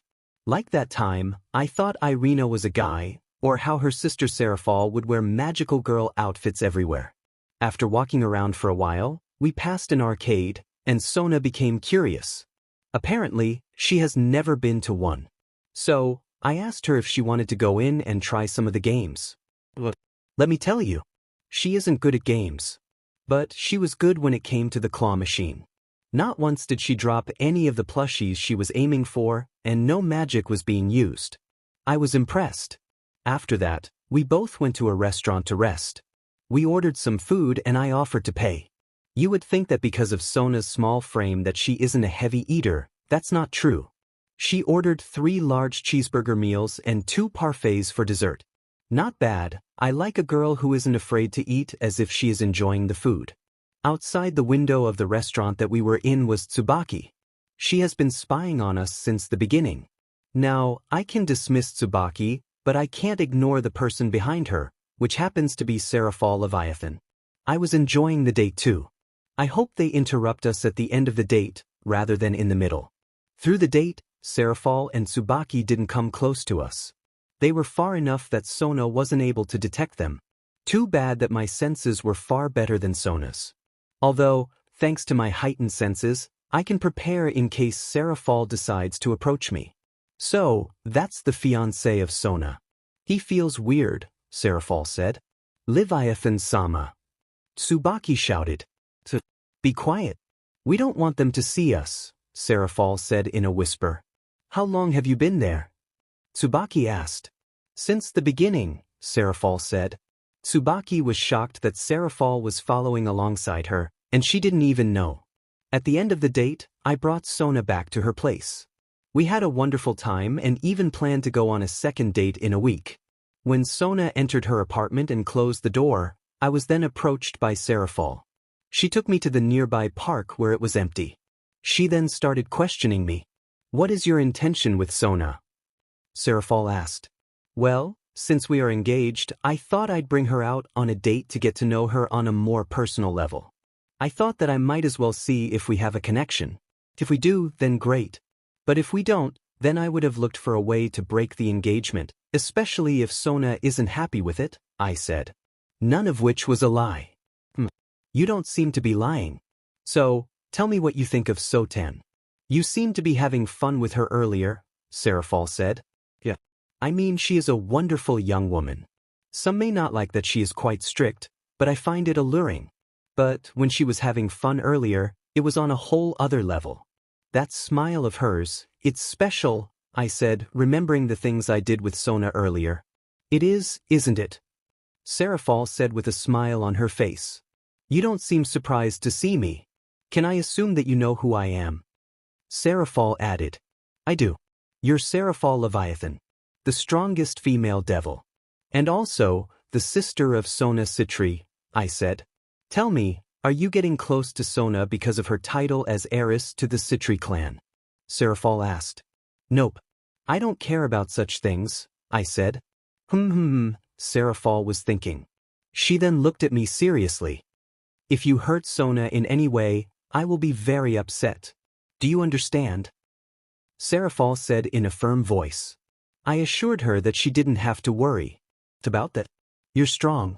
I know that Sona has told you this yet, but even if you are now considered as a marriage candidate, you still need to impress our parents, but seeing that you're strong, I don't think they would mind you. The problem that may occur is the fact that you're human, Serafal said. Oh. If that's the case, then that's not a problem. I'm not 100% human. Not anymore, anyway, I said. What? Serafal was confused. Then she remembered that she was feeling something unusual from me earlier. That's what that unusual feeling was. If you're not 100% human, then what are you? Serafal asked. Oh, I'm not going to tell you. You'll have to find that out yourself, I teased. Maybe I will. You should expect to see me more often, Serafal said before she started to leave. Wait, what? Don't you have a lot of things to do in the underworld? I also don't think that Sona would like that you're around a lot. Damn it. Why did I have to say that? I shouted as Serafal disappeared from view. I wonder where Tsubaki was. I remember that she was with Serafal earlier until I was grabbed. Weird. Anyway, it's about time I headed back home. With Serafal, she was heading back to Sona's apartment. On her way there, she was rubbing her arms where Issei had grabbed her. It was starting to bruise, showing how much stronger Issei had become after receiving Ophus's blessing. When she arrived at Sona's place, she knocked on the door, and Sona answered it and asked her to come in. Wani-sama, what are you doing here? Sona asked. Well, I heard from Mom that you were engaged. So, I wanted to see what this fiancé of yours is like, Serafal said. So, what do you think of Issei? Sona asked. One thing for sure is that he cares about you.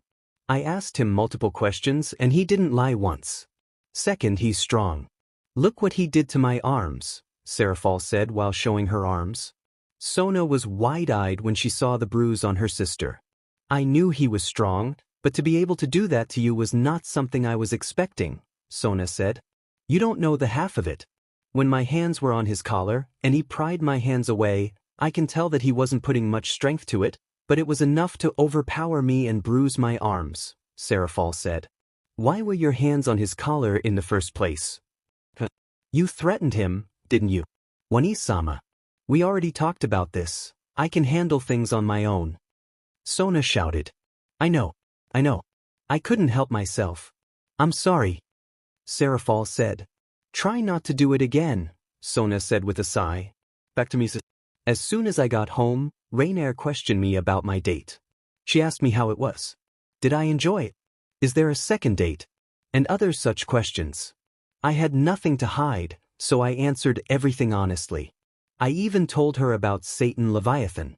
After all the questioning, Rainier was a bit envious, just like she said she would be when I told her about my engagement. I asked her how I could show my feelings for her, and she whispered something in my ear. We spent the night talking and bonding. The following morning was all good. Nothing unusual happened. Except for some reason, Serafal is now the principal of Kuo Academy. But that's not too unusual since Kuo is the territory of devils. But when I got home, things got complicated. Rias teleported to my house and started asking me why I accepted Sona but not her. My answer is no. What do you not understand? I shouted. Why do you accept Sona, but not me? Rias asked. When I arrived in the forest near the track and field, I saw Kiba fighting against Bulant, Marion, and Shuria. He was able to beat them with his speed and the mist obscuring the three pawns' vision. I noted from this fight that Kiba over-relies on his speed, just like how Kaneko over-depends on her brute strength. Nonetheless, Kiba was able to best his opponent. Not far from Kiba was Akino going against Riser's queen, Yubaluna. Kiba saw this and decided to aid Akino, but he was intercepted by Carlamine, one of Riser's knights. Nearby and watching the fight were Isabella and Ravel. They didn't want to get in the way of the fight, so they watched. Since Ravel and Isabella weren't paying attention to their surroundings, I decided to eliminate them. I know that I said that I was only going to play support, but they were just right there. I wasn't just going to let them be. I cast a spell. They didn't even see it coming. The only reason anyone was able to know that they were eliminated was through the announcement. Yubaluna, who was fighting against Akino, was distracted when she heard the announcement. This was enough for Akino to blast her with a bolt of powerful lightning that eliminated her. Sad really. She couldn't use the Phoenix Tears. I wanted to see it in action. When Riser heard the announcement of the elimination of Ravel and Isabella, he was about to get serious, but when he heard the elimination of his queen, he got upset. Not that I care anyway. Riser then arrived on the rooftop of the school. Below him were his remaining pieces, Ni, Li, Cirrus, and Maihi. When Carlamine saw this, she decided to disengage from combat and head to Riser's side along with the others. Rias arrived as well with Kaneko. Kiba and Akino decided to stand beside Rias as this was the last stand. Everyone was going all out. I, on the other hand, continued watching the fight. It was intense. Kiba had no chance against Riser when he was attacked as Riser didn't give him a moment to use his speed. He was eliminated. Kaneko, on the other hand, was able to eliminate Ni and Li at the cost of getting herself eliminated due to exhaustion. It was pretty sad. Kaneko had the strength of a rook while Ni and Li were only pawns, but because Ni and Li have martial arts training, Kaneko had a hard time dealing with them. The only ones remaining on the battlefield were Rias, Akino, Riser, Maihi, and me. The four of them were engaged in battle, and they weren't even registering my presence, especially Riser. Akino was able to eliminate Maihi from the fight, but this upset Riser, and she was eliminated when Riser shot her with a powerful fireball. Rias was now panicking as she was the only one remaining. As I said earlier, no one was registering my presence. Rias didn't even know that I was still around. Until she was about to be eliminated, and I had to shield. Rias, you are to stand down and keep yourself from getting eliminated. I want to see what this so-called Phoenix can do, I said. Rias was able to retort, but she forgot that she had M-Star servant contract with me. Therefore she had to do as I say, or she feels immense discomfort.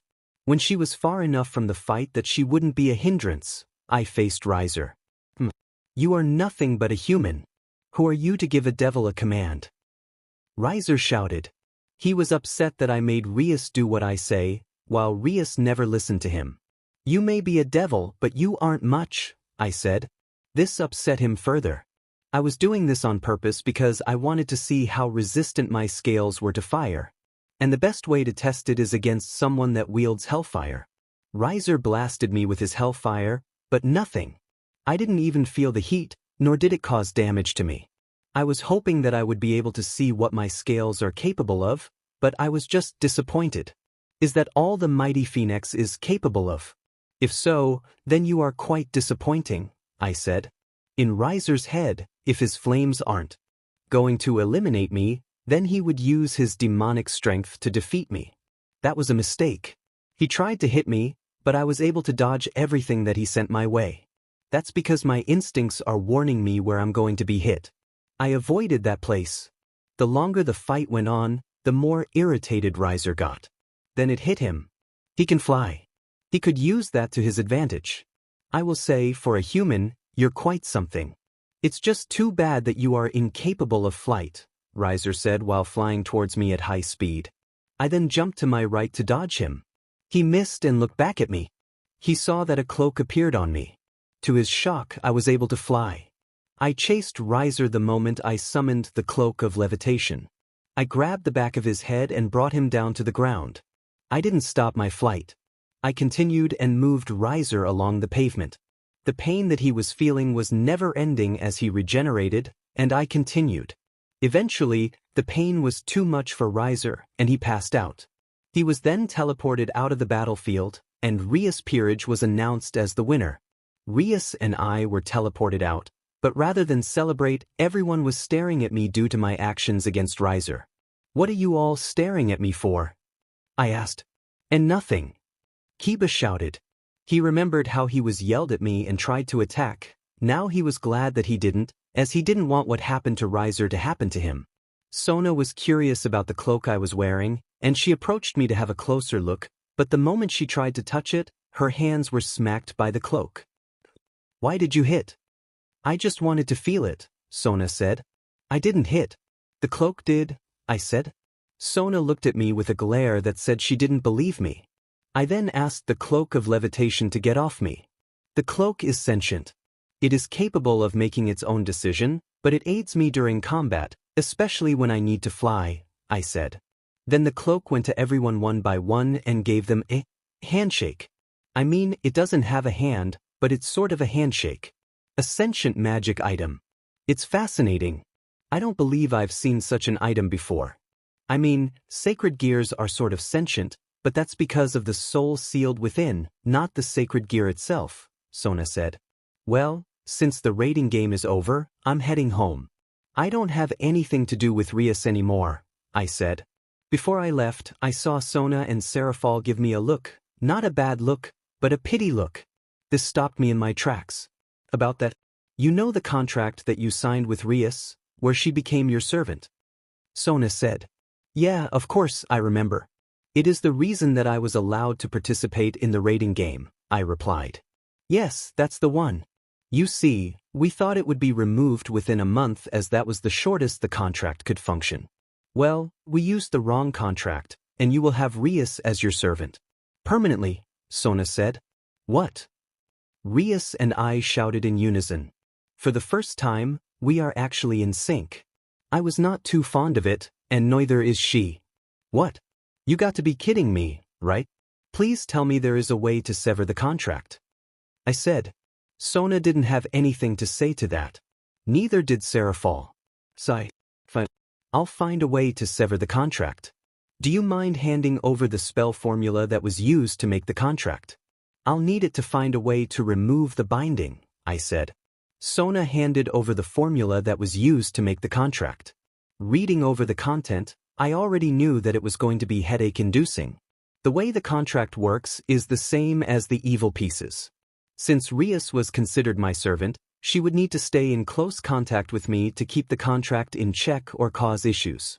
It turns out the contract that was used on Rias and I was the foundation of the evil pieces. That's the reason why only high-class devils can have the evil pieces, because if they aren't strong enough, the evil piece won't work, or in the worst-case scenario, it could backfire on them and make them the servant. But thanks to Ajuka's intelligence, he was able to mitigate such issues, but as a precaution, only high-class devils are allowed to own evil pieces. It would take at least a month to figure out a way to remove the binding. But that's not the problem. It says here that the servant needs to be in proximity of the Emser after 15 days of the binding. That means that after 4 more days, She would need to be by my side every few days, I said. I was not too fond of the situation, but it would have to be done. Plus, I need her to analyze the other end of the spell. Am I that revolting to you that you are disappointed in having to stay close to me? I know that I did something foolish, and you have the right to be angry, especially after I hypnotized your parents, but in my defense, it was the only way for me to speak to you without them being suspicious, Rias said. Sigh. I don't find you revolting. I didn't like how you tried to do reckless things, like when you hypnotized my parents. I'll forget everything you did in the past and give you a second chance to show me the real you. But know that if you did anything to harm the people I care about, I don't care if you are Satan Lucifer's sister, I will stop you, I said firmly. In Rias's head, she remembered the time I threw her through a portal and into a wall. She nodded her head. People would think that threatening Rias is unwise, but people forget that Rias doesn't like bothering her brother with her problems. Since you would be staying with me every few days, I'll ask Graphia to make a room ready for you, I said. Serafal, Sona, and Rias were familiar with the name Graphia. They were confused why I said her name as if she was my maid. I see. When you say Graphia, do you mean an appealing young woman appearing to be in her early 20s with back-length silver hair that features a long braid on each side with small blue bows at the ends, while the rest is let down, which ends in twin braids and silver eyes? Sona said. Yeah, why? I asked. She went missing a while back, right after you had a confrontation with her, Rias said. I know that. I let her go after a few days. Then she came back to my house. She told me that she was no longer the head maid of the House of Gremory, I said. Sona and the others looked puzzled. She didn't get fired. She quit. She told my parents about finding a new person to serve in life. No one knew who she was talking about. I guess that was you, Rias said. What? Why would she lie about being fired? I asked. Probably because you wouldn't have accepted her as a maid if she told you the truth, Sona said. Sona wasn't wrong, and I would probably have asked her to leave. That's fair. But why did she want to work for me? I said. I don't know. She didn't specify anything when she left, Rias said. Whatever. I can ask her later. After talking, I went back home to go to sleep. When I entered the house, I found myself being greeted by Rainier and Asia. I could have avoided them, but I decided not to. Rainier and Asia welcomed me back and told me that I did a great job during the raiding game. It turns out, Graphia gave them access to the raiding game's broadcasting. After hearing what Rias and the others told me, I started being suspicious of Graphia and her presence in the house. I know that she hasn't done anything out of the norm, but I'm going to keep an eye on her from here on out. Then I remembered that I should ask her instead. I must tell Graphia to fix up one of the empty rooms for Rias whenever she comes over to stay. Graphia, do you mind getting a room ready within 4 days? Rias would be staying here from time to time, I said. Understood, I'll get on it now, Graphia said.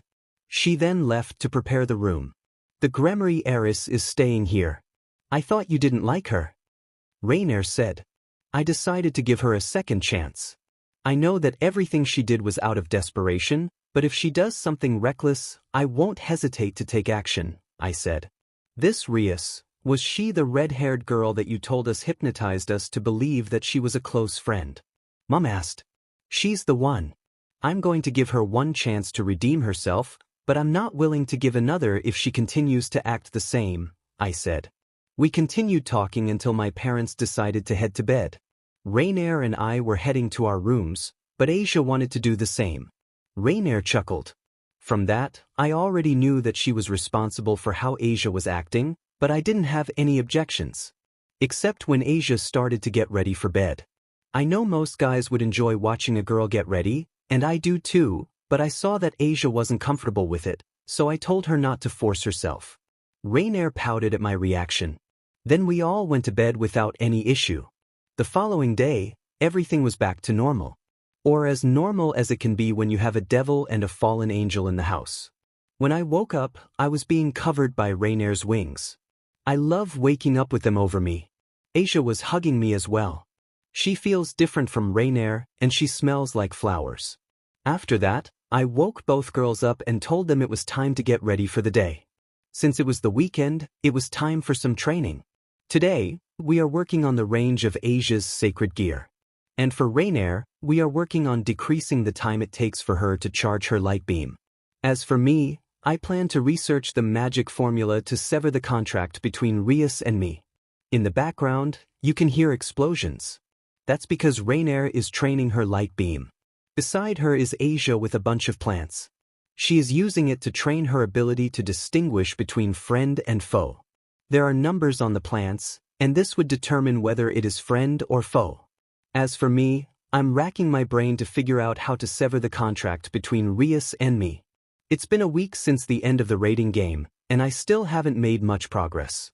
Even Rainier has gotten better at using light beam, from 20 seconds of charge time to 5 seconds. But I don't have any idea how to sever the contract. Rainier and Asia didn't miss my irritation. I see. Are you alright? You look exhausted, Asia said. Yeah, you've been analyzing that spell formula for a week, and every day you get more and more irritated, Rainier said. I'm fine. It's just I haven't gotten a single clue on how to remove the contract. Instead, I just figured out how the devils make the evil peace, which happens to be the opposite of what I want, I said with irritation. Seriously? You figured out how to make an evil peace. That's one of the most guarded secrets of the devils, Rainier said. I know that. But it is useless for me. What I need is to figure out how to remove it. It's like everything I do gets reversed. That's it. Reverse. I need to reverse the spell formula. That way, rather than binding us, it would release us. I need to test it out. Maybe this would also work against those that were forced to be reincarnated into a devil as well, I said, finally having a theory on a way to move forward. When Rainier and Asia saw that I finally had something on the spell formula, they decided not to disturb me and instead, they continued with their training. After a full day's worth of training for Rainier and Asia, we left the mirror dimension. We entered the house, and we found Graphia waiting to greet us. I don't know how she does it. She never once failed to greet us at the front door. Welcome back, Cinema, Graphia said with a bow. It's good to be back, Graphia. Where is Rias? I asked. She's in her room, Graphia replied. Did she stay in her room all day? I asked. Yes. Asked her why. And she replied that she didn't want to mess up anything, and the best way to do that is to stay in the room, Graphia said. I know I told her not to do anything reckless, but it isn't healthy to remain cooped up in her room all day. Did she at least eat the food that you gave her? I said. She did. She even asked for seconds, Graphia said. I nodded. Graphia, can you come with me for a moment? I need to speak with you in private, I said. Of course. That's not a problem, Graphia said. We headed to my room, which was empty since Rainier and Asia were in the dining room eating dinner. I conjured a chair for Graphia to sit on while I sat on the bed. I looked at her, and her facial expression hadn't changed. I wanted to talk to you about why you're here. Rias, Sona, and Serafal told me that you weren't fired. They told me that you quit. If that's the case, why did you decide to work for me? I asked. Do you remember how we met? I do, vividly, Graphia said. What? Why are you looking at me like that? I asked. In the underworld, none will dare to do what you did. I have tried being in a relationship, but since I'm one of the most powerful devils in the underworld, none would dare challenge me. I quit my job in the House of Gremory because none have made me feel the way you did. And I want to feel it once more, Graphia said. I thought that if I approach you, you may gain interest in me. I had no such luck. You ignore me for the most part and treat me as an employee. But now that you know why I'm here, I wish for you to consider me as a woman, Graphia said while she got close to me. Hold on a minute. I'm not the type of guy that makes commitments lightly, I said. But I've done my research. I know that you went out with Miss Rainier on your first date. Was that wrong? Graphia said. No, you got that right. But at least we went on a date first. I said. And the look on Graphia tells me that she wasn't backing down. Then, let me use this chance to ask you out on a date. And don't say that you already have a girlfriend. Miss Rainier told me of your dream of having a HRM and the fact that I already asked Miss Rainier for permission to ask you out, Graphia said. Wait a minute. Rainier knows that you're interested in me. Why didn't she tell me anything? I said. That's because I asked her not to, Grafia said. Her face was still very close to me. Okay, I'll go on a date with you, but don't think that the date will end on a high note, I said. The following day was a school day. Rainier, Asia, Rias, and I were walking to school. Over the week that Rias has stayed with us, my opinion of her is slowly changing. Emphasis on slowly. She is different when she isn't desperate. She looks more level-headed. I guess this second chance for her is turning out to be a good thing. Although Rias and I have never been in a prolonged conversation, we do occasionally have small talks. Like I told her, I dropped all my previous anger towards her. I am genuinely trying to get to know her. When we arrived at Kuo Academy, every student that saw us was staring. Mostly at me. They have this curiosity. Because I was walking beside Rias, I ignored them. Though one person's look was more distinguishable, and that's Aika's. She was staring at us with extreme curiosity. I guess Rainier and Drake were right. She isn't going to be leaving me alone. When I got to class with Rainier and Asia, Aika continued staring. There wasn't a single moment that she took her eyes off me. And she wasn't even hiding the fact that she was staring. She wanted me to know that she was watching me. Hey, at least she doesn't follow me home. After school, I headed to the ORC. I need Ria's help to move the research forward. After all, she is also being affected by the contract. When I arrived in the ORC, Aquino, Rias, and Kaneko seemed uneasy. And Kiba is nowhere to be seen. What's wrong with you guys? I asked. Kiba has been acting weird lately after he met with an ex-priest that was wielding a sword, Rias said. I already realized what was going on. I guess Valper Galilei was able to find a different person to wield the stolen Excalibur fragments. Does he have some sort of vendetta against the priest or something? I played dumb. I didn't want them to know I knew what was going on when I hadn't been told anything about it. Not the priest, but the sword, Rias said. She is genuinely concerned for Kiba. She then told me about Kiba's past, how Kiba was a survivor of the Holy Sword Project. And how Kiba has a longing to destroy the swords. For now, we are keeping an eye on him through our familiars. But I have a feeling that the more this goes on, the worse he will become, especially now that a fragment is here in Kuo, Rias said. Then Sona and Tsubaki knocked and entered the room. Sona looked serious. Rias, would you please accompany me to my house? No one will be able to interfere there, and I'd like it if you come along as well, Sona said. This looks serious. But what do you need me for? I asked. I'd like you to be a mediator between the two parties later. Since you aren't part of the devil or the other party, I believe that you would be able to make an unbiased decision, Sona said. That makes sense. I'm guessing it had something to do with her talk with the church. That's not a problem. And if you want a private place to have a conversation, I can help with that. We don't have to go over your house, I said. But I wanted to. Sona mumbled. What was that? I asked. Even with enhanced hearing, I couldn't make out what she mumbled. I said I wanted to invite you to the sauna in my place. Sona shouted. She became beet red. Why didn't you say so? But are you sure? I said. It's fine. I don't mind, Sona said. This was probably the first time she would be inviting a guy to the sauna with her. She was beet red. Okay then if you're sure, I said. After that, we headed to Sona's place. When Serafal got wind of Sona going to the sauna with me, she decided to go as well. She said that she would not allow anyone to see her Sona in such a setting besides her. I don't understand how her head works. If she didn't want me to see Sona, wouldn't it be better to stop me from going to the sauna in the first place rather than join us? Anyway, we are now in the sauna. Sona was sitting next to me. Serafal wanted to sit beside her, but Sona told her to sit elsewhere. Serafal, Tsubaki, and Rias decided to have towels around them. Aquino, on the other hand, didn't. And that's not all. She keeps giving me this teasing look here and there, but I can tell that she isn't serious. She was enjoying the teasing but was failing miserably.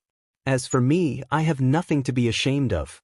Now, onto the matter to why we are here, Sona said while scooting closer to me to the point that our body was touching. This morning, I was in contact with 2 affiliates of the church. They asked to talk to you, Rias, Sona said. Church affiliates wanting a meeting with a devil. That's got to be a joke, Rias said. Whatever the case, if they want to meet, it can't be for anything good. So, how did you reply to them? Rias added. I accepted. Tomorrow after school, they will visit the club room. However, there is something that worries me. These two affiliates had a holy sword with them. That's why I want Ise to be a mediator. Him not being a devil or a nun would help with the situation.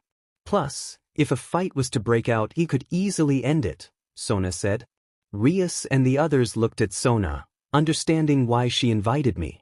Are you okay with that, Ise? You don't have to agree if you don't want to, Sona said. No, I'll help. In one condition. I whispered something in Sona's ear. I can see everyone in the sauna curious as to what it was that I told Sona. All they can see is Sona becoming beet red. Ahem. I'll accept, Sona said. Serafal was getting irritated. Not only did she not hear what I told Sona. Now, she didn't even know what Sona accepted. After staying in the sauna for 30 minutes, we headed out. Sona and the other girls are sweating just like ordinary people. As for me, I didn't even break a sweat. That's because my scales are fire and heat resistant. We all got dressed. Then Rias and I headed to my house while Aquino headed to her place.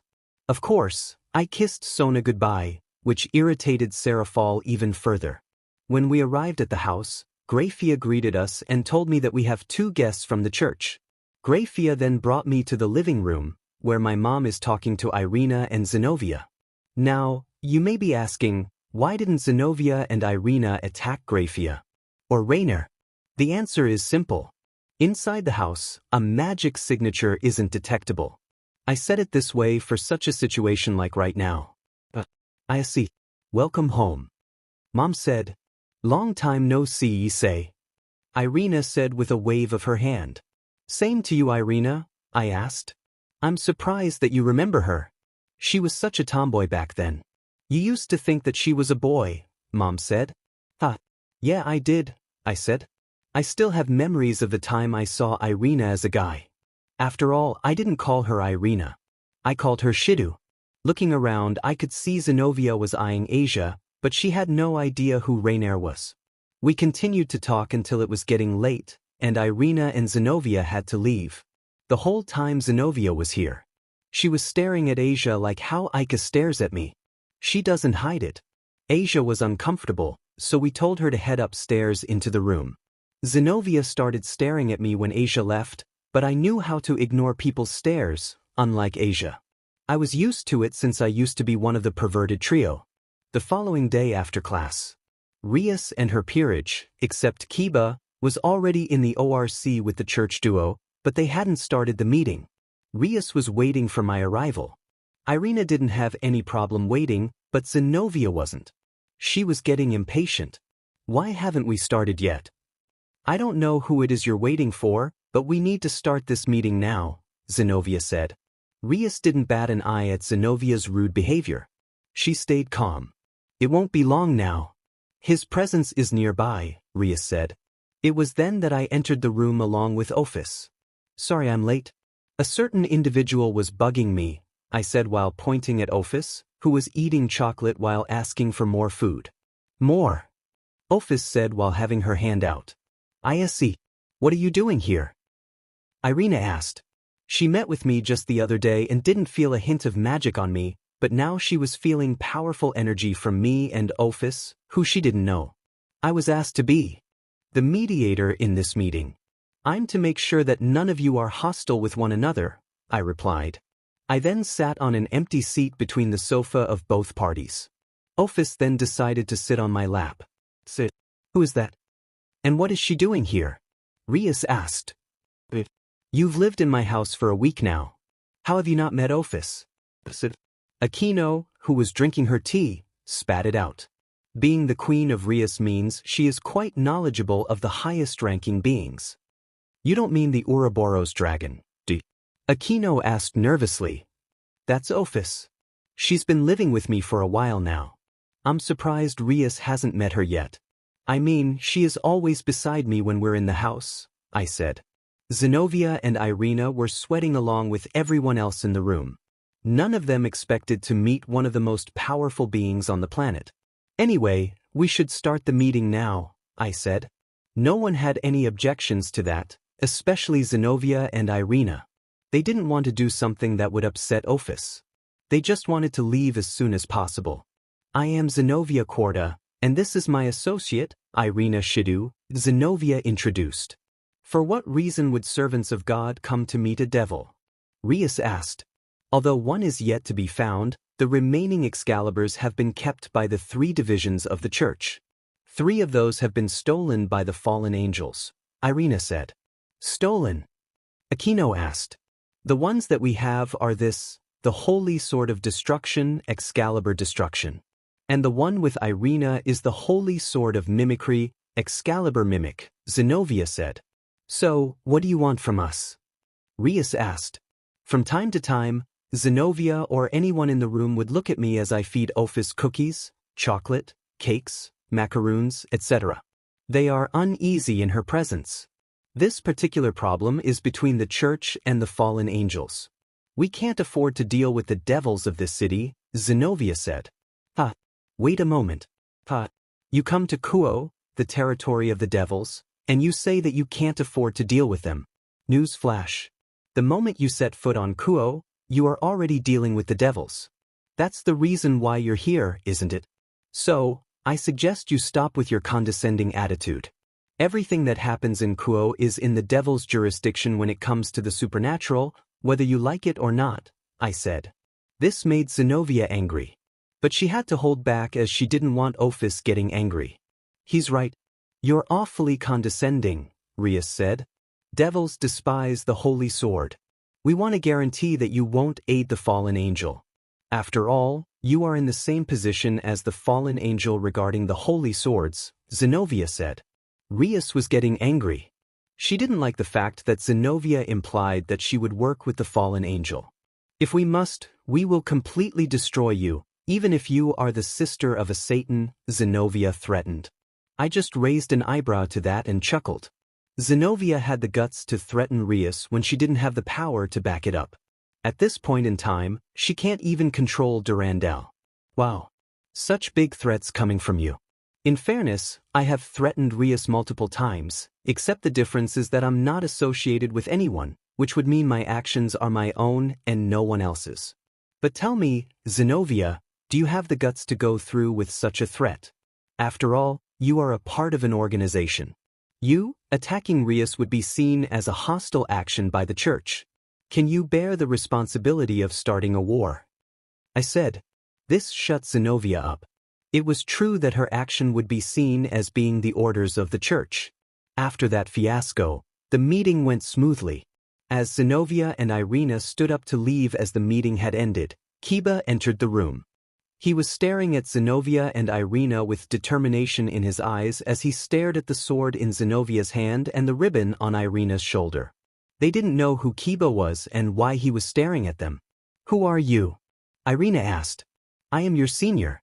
I was the only survivor of the project that gave you the ability to wield those swords with you. I want to issue a chow dash. Kiba didn't finish what he was saying as I threw a relic at him. It restrained his entire body along with his mouth.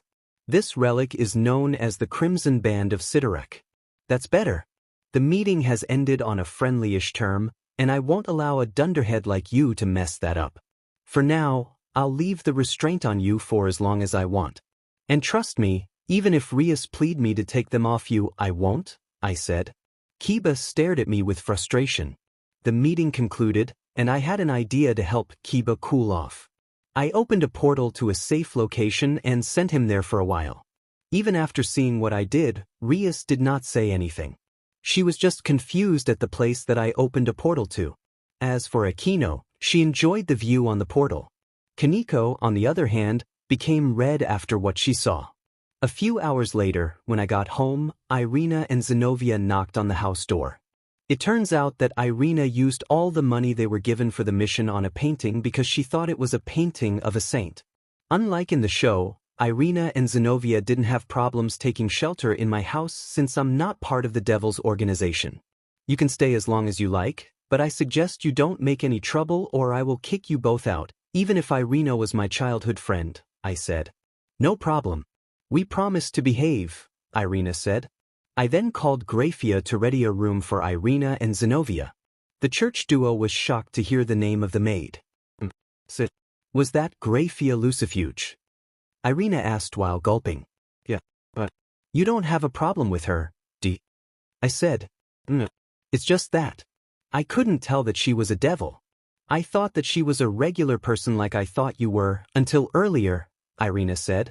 She wasn't comfortable with Grafia's presence, but staying in the house was the best option unless she wanted to stay in an abandoned building. That's because I have a spell in the house that would hide the magical signatures of supernatural beings. That's why you couldn't tell I had magic and why you can't feel the demonic energy of Grafia, I said. Does that mean that the other resident of this house may be supernatural? Zinovia asked. There are only 2 people in this house that aren't a part of the supernatural world, I said. The whole night, Zinovia couldn't sleep, knowing that there were devils in the house. It made her stay on guard.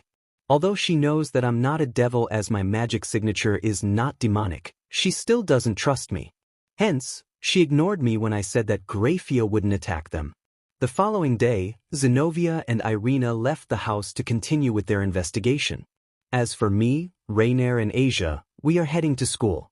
When Irina woke up and saw the 3 of us leave the same room, she called me a pervert, thinking that I had done something inappropriate. Who has a perverted mind? Irina. That's who. I didn't do anything inappropriate with Rainier since Asia was staying with us. Though, Asia seemed different the other night. I would say that she was anticipating something to happen, and this morning she was pouting. Nothing noteworthy happened during the day, but I felt 3 holy energies not far from my location when night fell. Zinovia and Irina were fighting against a priest wielding an Excalibur. This person wasn't like Fried. This guy was able to use the abilities of the Excalibur in his hand without issue. This caused Irina and Zinovia to be defeated. At least that's what I thought. Right before they were about to be harmed, I shielded them. The man, sensing that he wasn't my match, decided to use the ability of Excalibur rapidly to escape. I could have chased after him, but tending to Zinovia and Irina was far more important. I brought them to Asia for healing. Thanks to Asia, the injuries they sustained were gone in a matter of seconds. When they woke up, Zinovia wanted to head out and look for the priest that beat them. But I stopped her. She may now be physically okay, but she is still exhausted. That's not something the Twilight healing can heal. I can't let you leave. You're exhausted, I said. It doesn't matter. We need to stop him, Zinovia said. And how are you going to do that? You could barely stand. Asia may have healed your wounds, but your body is still exhausted from the fight. How do you expect to beat the priest that defeated you? I said. It wasn't the priest that injured us. We were able to beat the priest, but we were then attacked by a fallen angel with long black hair and red eyes, and unlike other fallen angels, he has pointy ears and possesses 5 pairs of black wings. He stole Irina's Excalibur mimic, Zinovia said. The fallen angel that you're dealing with is Kokabeel, a cadre, Rainier said. Zinovia and Irina looked at her with suspicion. And how would you know that? Zinovia asked. It was then Rainier revealed her wings to the church duo. That's because I'm a fallen, Rainier said. It must have been you that gave that fallen angel our information. Zinovia shouted. I suggest you calm down. You are accusing her of informing Kokabeel when you have no proof, and let me tell you, you will find no proof, because she was with me the whole day. It wasn't until we left the school ground that I separated from her. She wouldn't have the time to inform Kokabeel about both of you, I said. If she isn't working for Kokabeel, then she can give us information on him, Irina said. She wasn't feeling so good about herself when she couldn't protect her fragment. Rainier didn't have any problem with that. But she didn't have much information on Kokabeel since she refused to join him. I can tell you what I know, but it isn't much since I refused to work with him and his group. Kokabeel is unstable. He believes that the fallen angel is the strongest race, and to prove that, he has been planning on starting another great war. Of course, Azazel and Shemhazai weren't interested in war. Azazel is more into researching sacred gears while Shemhazai assists him. Kokabeel didn't like the rejection of his idea. Hence he left the Grigori. No one knows where he's been, but 3 of his followers approached me, Kalawarna, Middlet, and Donasik. They tried to recruit me into their ranks. I declined. Like Azazel, I wasn't interested in war, Rainier said. If you don't know where he is, maybe the 3 fallen angels that tried to recruit you may know. Where can we find them? Irina said. You're right about that. There is a possibility that they would have known. But they're already gone. Issei and I dealt with them when they attacked us around a month ago, Rainier said. For now, both of you need to rest. And here, have something to eat, I said while conjuring some food for them. From the looks of it, Kokabeel showed himself earlier than expected. Say, Drake, are you ready to meet your rival in a few days? I thought, oh, I can't wait to meet the current wielder of the Divine Dividing. I want to see if he has what it takes to rival you, Drake said. Maybe. He is the descendant of the original Lucifer after all, I thought. If that's the case, then he would be quite a powerhouse. Are you up for a fight, partner? Drake said. I may not be a battle maniac, but I do occasionally enjoy a fight. So, yeah, I'm up for it, I said. The following evening, Kokabeel decided to visit Kuo Academy. He even did a flashy entrance. He made the sky into some dark blue swirling effect. While he was flying, it was very tacky. It's nice to meet you, daughter of Gremory. We have never met before, have we? My name is Kokabeel. You look just like your brother, Surzex. Just the thought of him makes me sick. And look who it is, Rainier. I offered you a chance to show the world that fallen angels are the strongest race, and maybe then Azazel would have noticed you, Kokabeel said. I know for a fact that he wouldn't have cared. He was never interested in war. In fact, if I joined you, I would have been in danger by now, Rainier shouted. Kokabeel just scoffed at her words. So, what exactly might the purpose of this meeting be? It is uncommon for a leader to come out for a chat, Rias asked. She was in front of her peerage, ready to protect them. I was impressed. She put herself in harm's way to shield her peerage when she realized that they were dealing with a 10-winged fallen angel. My opinion on her just got better. I'd like to have some fun in the area around Kuo Academy, your headquarters in this city, Kokabeel said. What are you planning with our academy? Rias shouted. Who knows? But I know that if I continue with my plan, Surzex will have to come and help. Isn't that right? Kokabeel said. Rainier was right. You are planning to cause another great war between the 3 factions, Zenobia said. If it isn't the dogs of the church. I expected Michael to come after the Excalibur fragments himself, but all he sent was a weak exorcist and 2 women with holy swords. It's not enough. It's far from enough. Kokabeel was starting to sound unstable.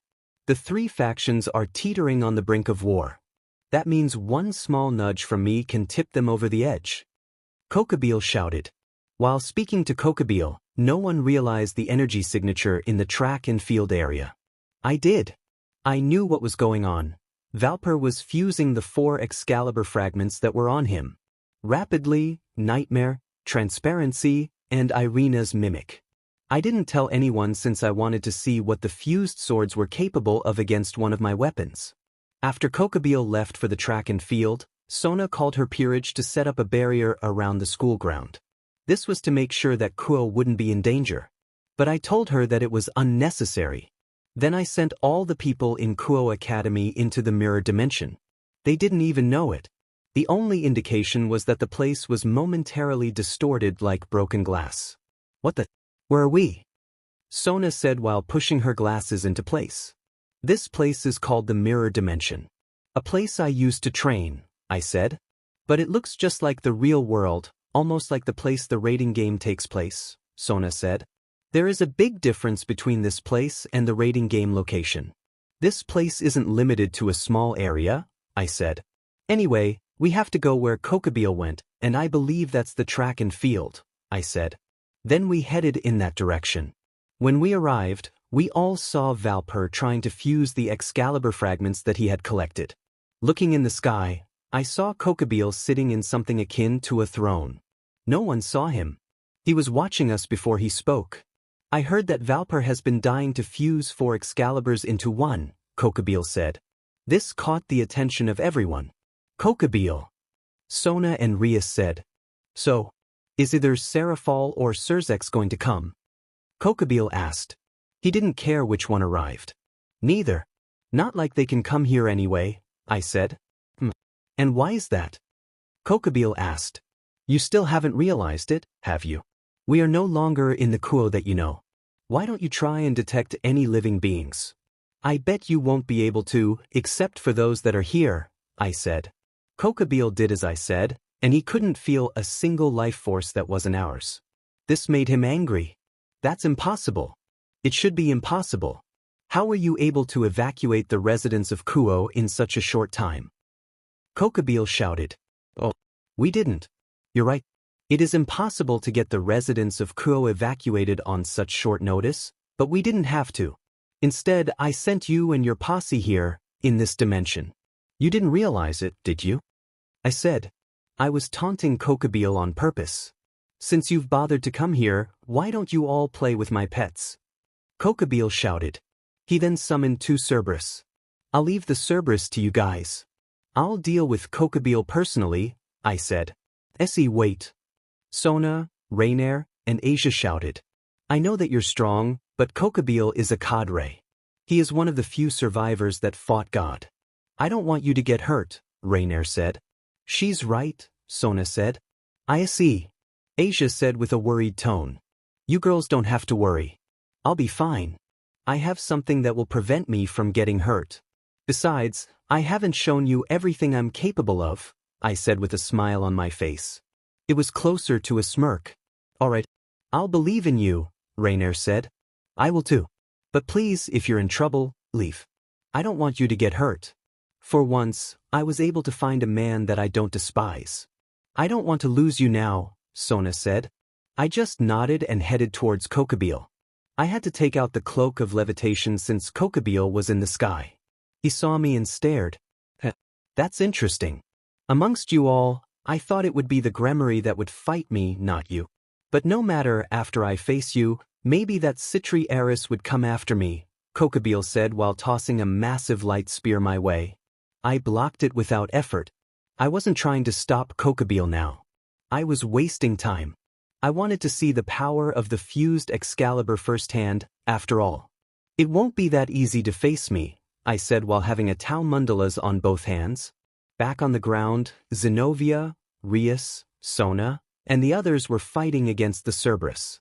Unlike in the show, they didn't have trouble dispatching the Hellhounds, and thanks to Asia, all injuries that they sustained didn't last long thanks to her healing field. But despite all they did, they weren't able to stop the fusion of the Excalibur fragments. Not that I helped. Now that the fusion of the Excalibur is completed, I can take the energy released from the fusion and use it on an Earthbreaker spell. This town is done for. Kokabeel shouted with a manic laugh. Are you forgetting what I told you before? This isn't the Kuo town that you are familiar with. This Kuo town is inside of the mirror dimension. Nothing you do here will affect the real world, I said. Kokabeel's laughter disappeared and was replaced with unbridled rage.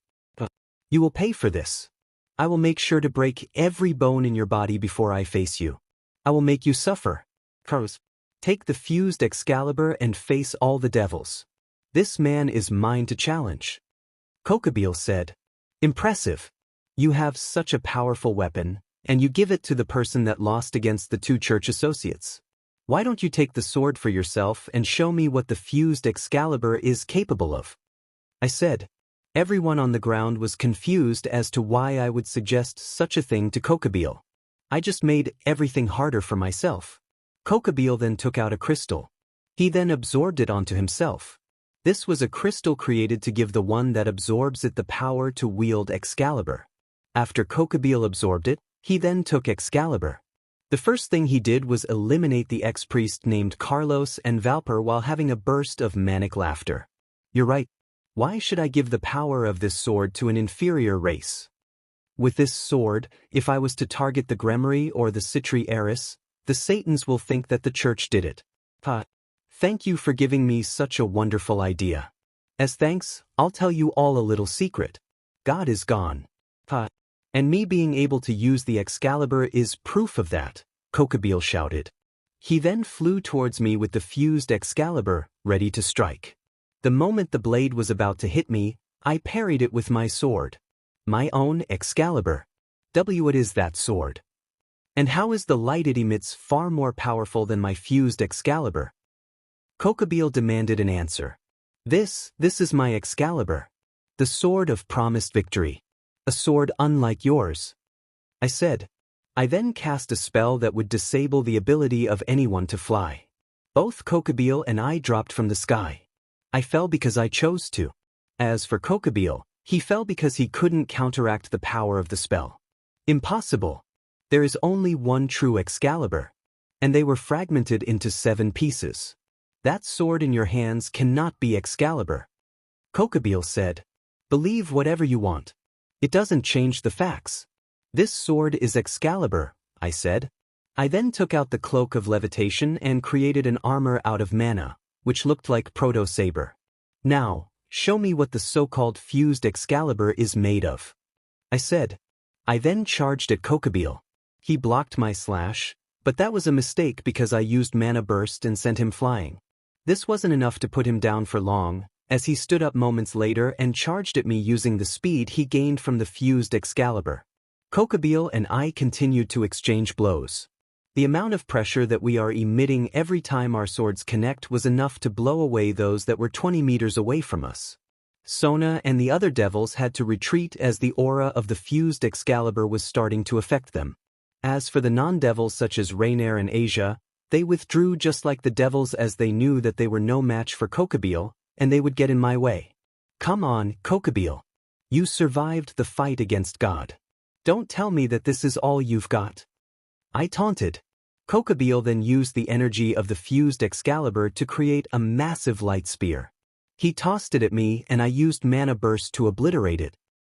You think you can defeat me? Then let me show you what I can do. Kokabeel said. He then used the energy he absorbed from when the Excalibur fragment fused. He was using some spell that I hadn't seen from the show. This was my cue to get serious. I raised my Excalibur above my head. I shouted. The light energy then shot to the sky from my sword. The light from Issei's sword is heartwarming. That's impossible. I can feel the holy energy coming from it, but it's not affecting me, Sona said. Rias and the other devils had the same feeling. But Rainier had her eyes wide. Is that sword Excalibur? But just like Kokabeel said, that should be impossible. There is only one Excalibur in existence, and it was broken into 7 pieces a long time ago. Then why is Issei calling his sword Excalibur? Rias said. I don't believe it. The amount of holy/light energy being released from that sword is far more powerful than my father. Rainier said. She had been around her father for a long time before she fell. So, she was familiar with how much light her father emits. Everyone was about to contemplate on Rainier's words, but they were distracted by a shout. Caliba! I shouted.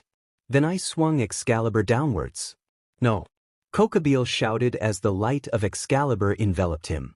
He tried to protect himself, but it was pointless as the light would destroy any protective barriers that he puts up. He was defeated. The moment the light of Excalibur disappeared, one can see that the area the light of Excalibur hit was gone. It goes as far as a few miles. The devils, the church associates, Rainier, and Asia didn't have words to say to the power that Excalibur demonstrated. After I defeated Kokabeel, I headed to the area the others were watching me. Zenobia and Irina looked at me because I called my sword Excalibur and destroyed 4 Excalibur fragments. I guess the fragment couldn't withstand the power of my sword. Not even dust was left behind. Well, that means the Excalibur fragments will never be fused to be true Excalibur. That sword. Is it really Excalibur? Irina asked. She was eyeing the sword. Yes, it is, but it isn't the same as true Excalibur that was forged through the means of magic and alchemy by those that have reached the territory of God, I said.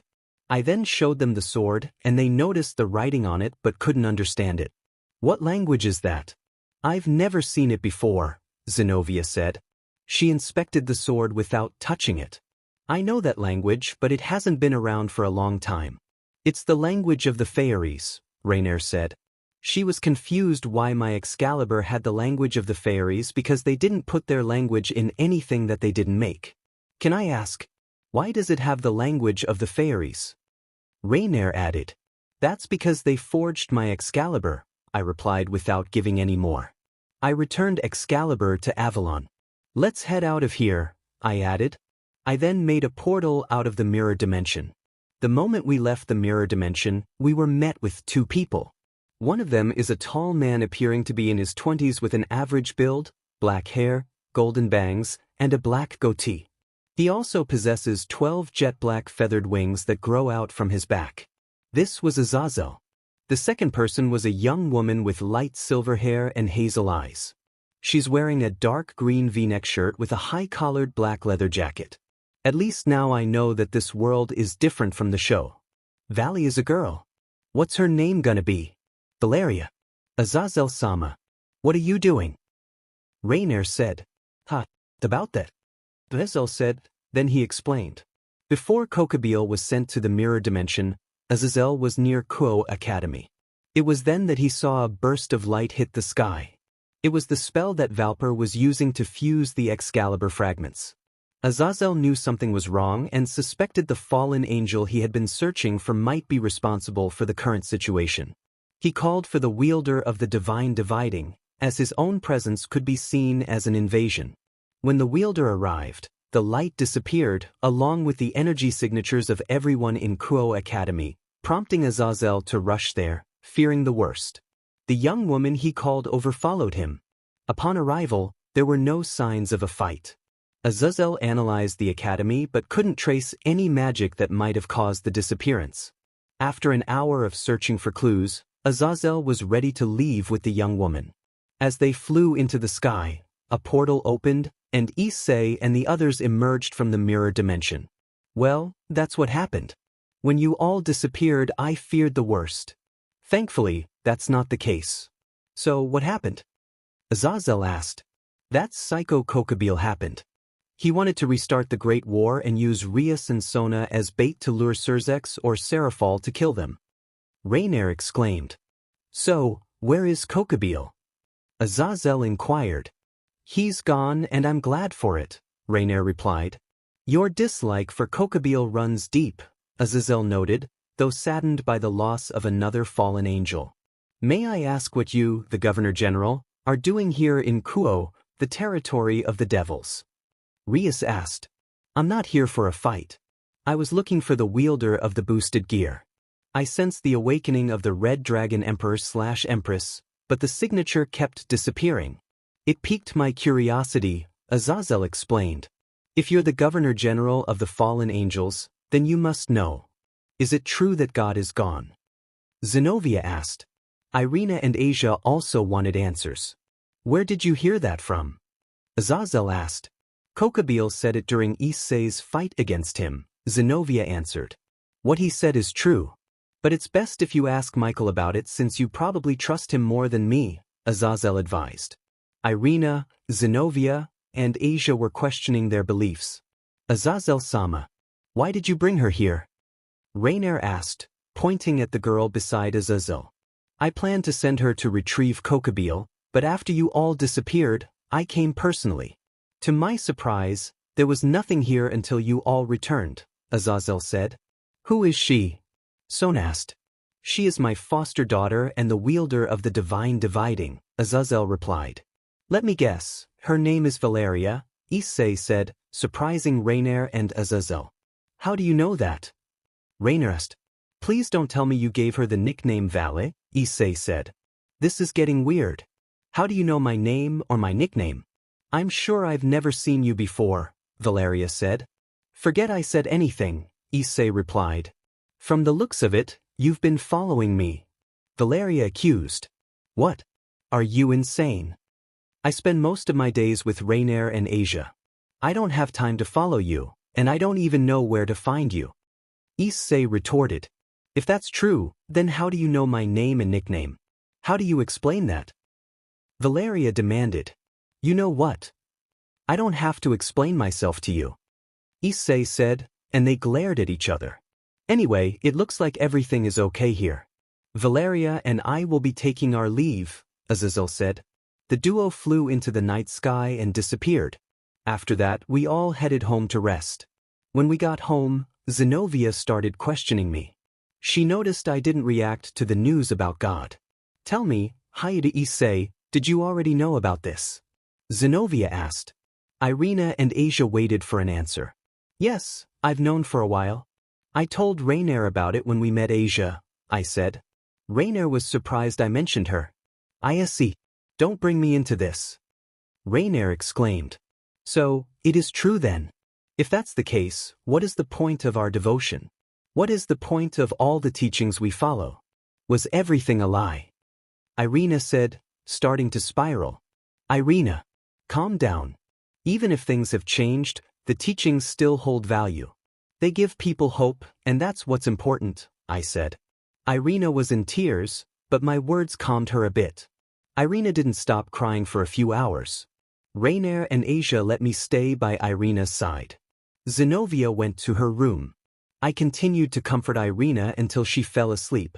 I may not know how it feels to have your beliefs shaken, but I would help her through it. The following morning, I woke up in my room. Last night, after Irina fell asleep, I brought her to her room, then headed to mine, where Asia and Rainier were already asleep. When I went downstairs, Irina was feeling better, but not completely. My mom was cooking breakfast with Asia, and my dad was reading his newspaper. Rainier was getting ready for school, and Zenobia seemed deep in thought. Are you all right, Zenobia? I asked. Zenobia continued to contemplate.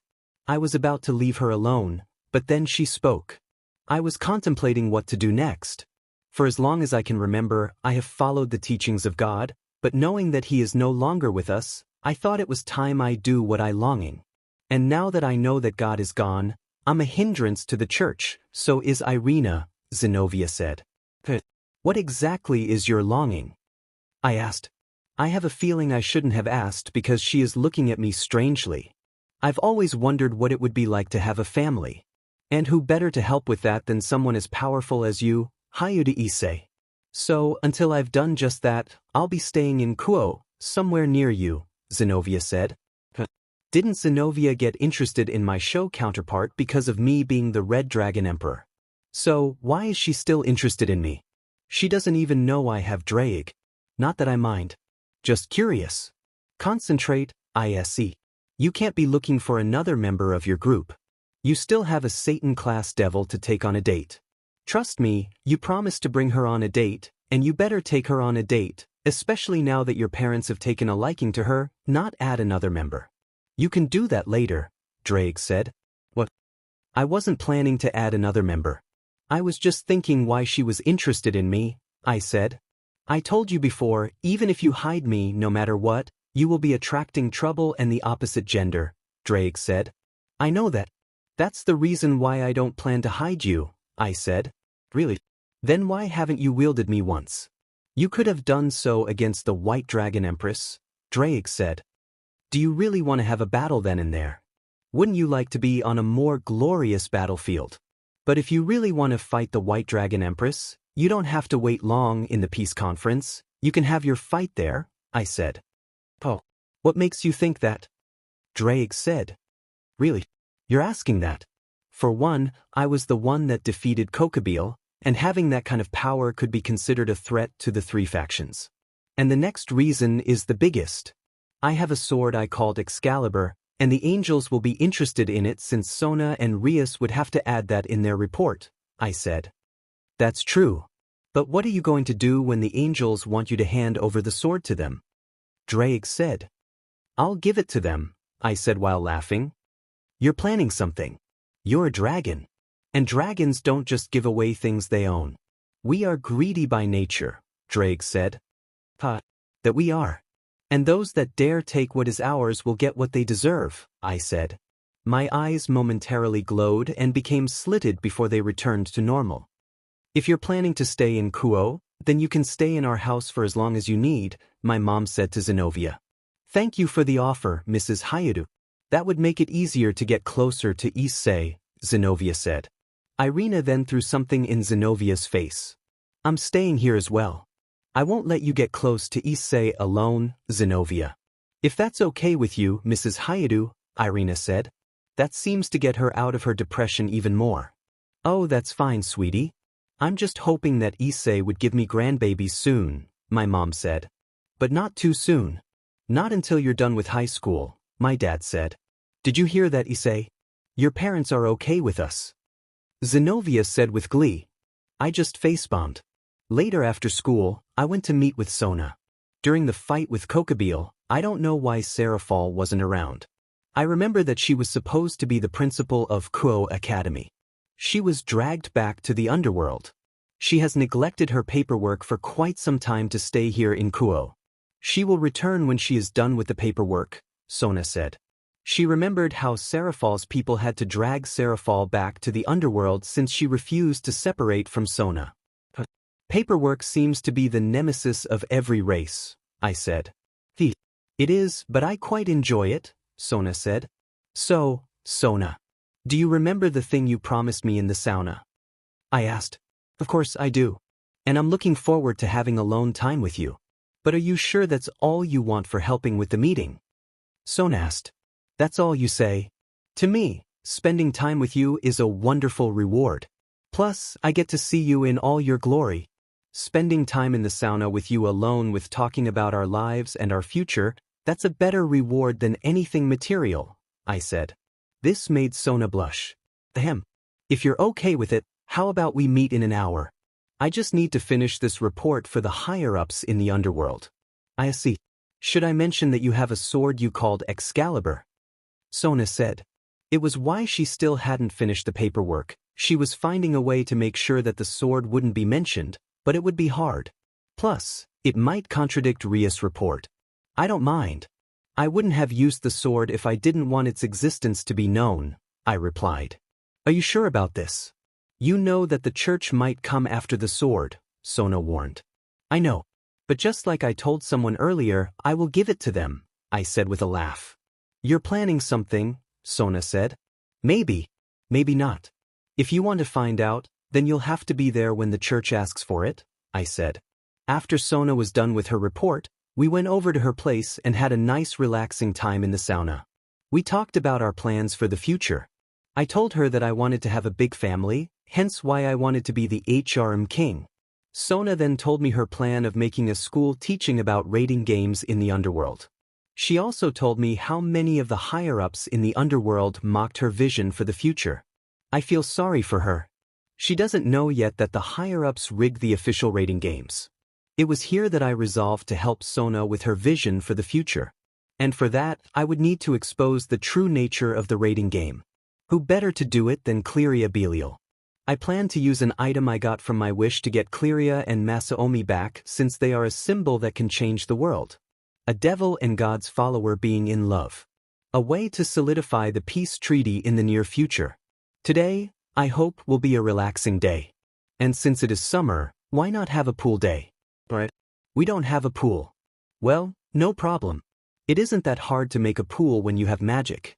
First, I will dig a hole. I'll use a standard rectangle design. Done. Now, I need to create plumbing for it. Done. Next, I need to use concrete and a steel framework to make sure that it would hold the weight of the water. Done. Now I need to use the flames of Faltine to aid in the drying of the concrete. I need to be careful or else it would create cracks. Done. Now, I need to plaster the concrete and add some design with tiles. And lastly, I'll make a deck for the pool. And, finished. I then left to invite everyone in the house for a swim. Mom, Dad, Rainer, Asia, Grafia, Rias, and Ophis. I just finished building a pool.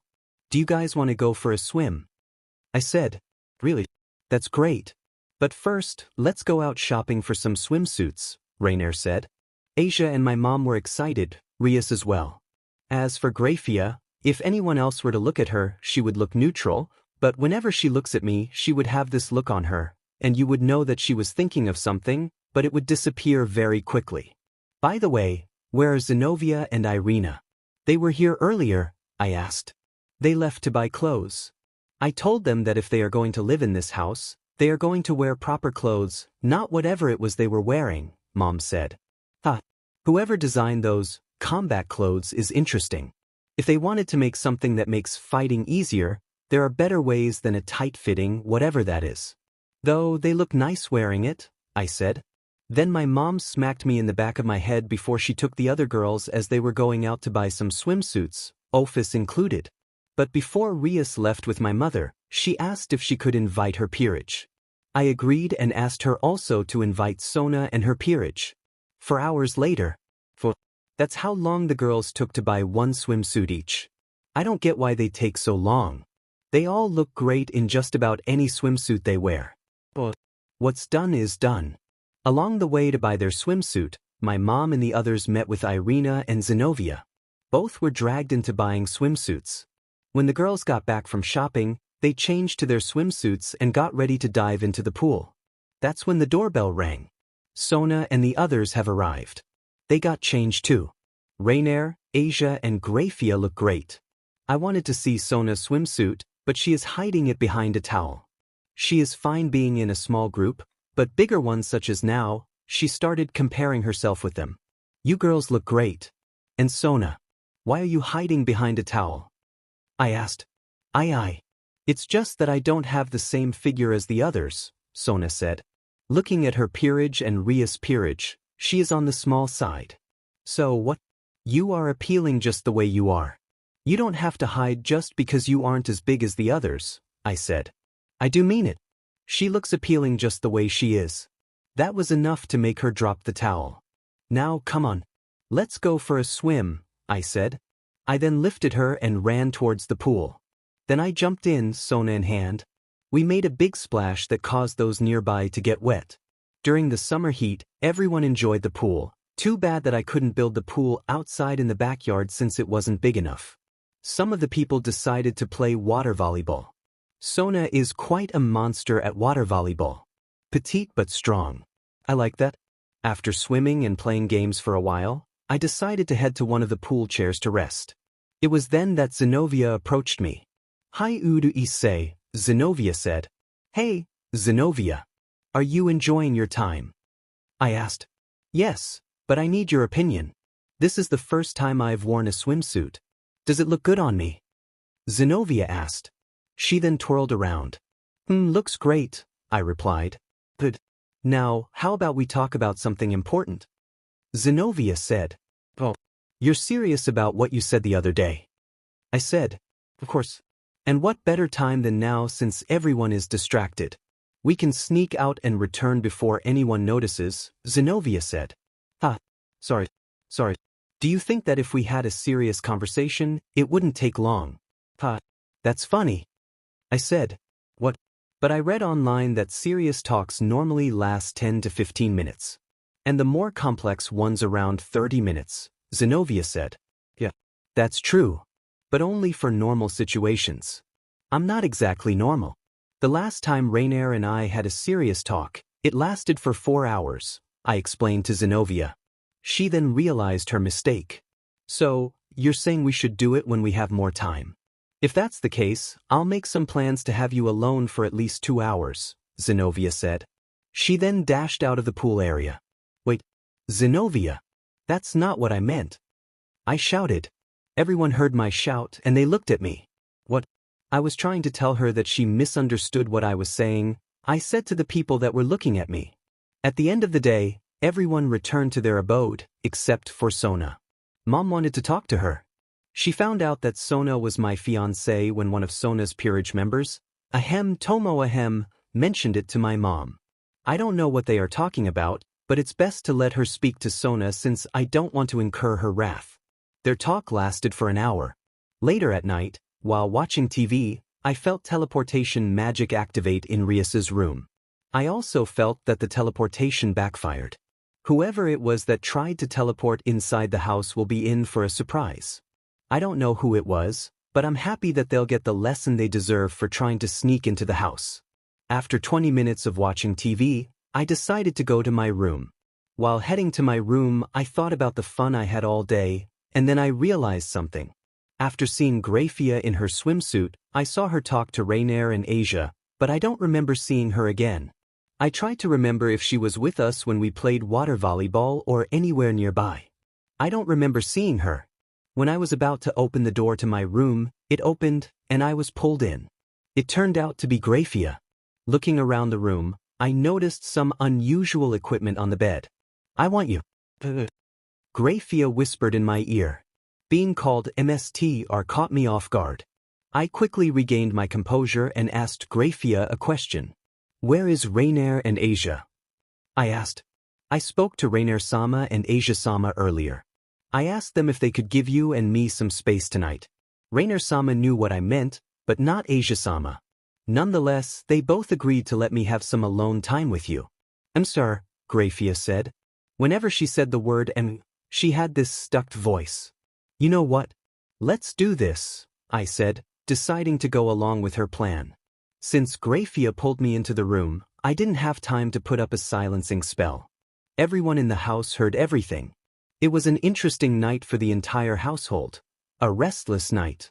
The following morning, I woke up with my head resting on Grafia's shoulder. When I moved, it was enough to awaken her. She stared at me and smiled. She then kissed me on my lips and told me that she hoped this wouldn't just be a one-time thing. I assured her it wasn't if that's what she wanted. "But it won't just be about one thing," she agreed, and she told me that we are still going on our date. When we got up and headed to the dining table to have breakfast, the others were already there.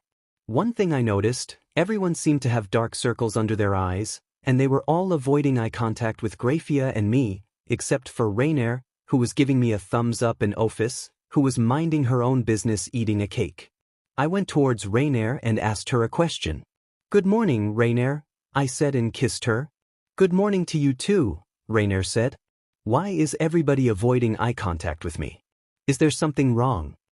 I asked. "Oh, don't worry about that. They just didn't have a good night's sleep. You know, because of how loud you and Grafia were last night," Rainier said. "No. You all heard everything." I shouted. Everyone didn't answer. Instead, they looked away even more. I looked at Grafia, and she spoke a single sentence. "I regret." "Nothing," Grafia said. I facepalmed at this. The doorbell then rang. I went to check who was at the door and saw a familiar red hair. It was Surzex Lucifer. Looking at him closer, I could see multiple injuries on him. I was confused about who could have injured someone as strong as Surzex. Then it hit me.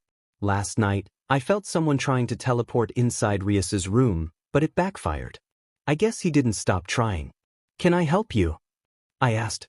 I knew exactly why he was here. "Hello. My name is Surzex.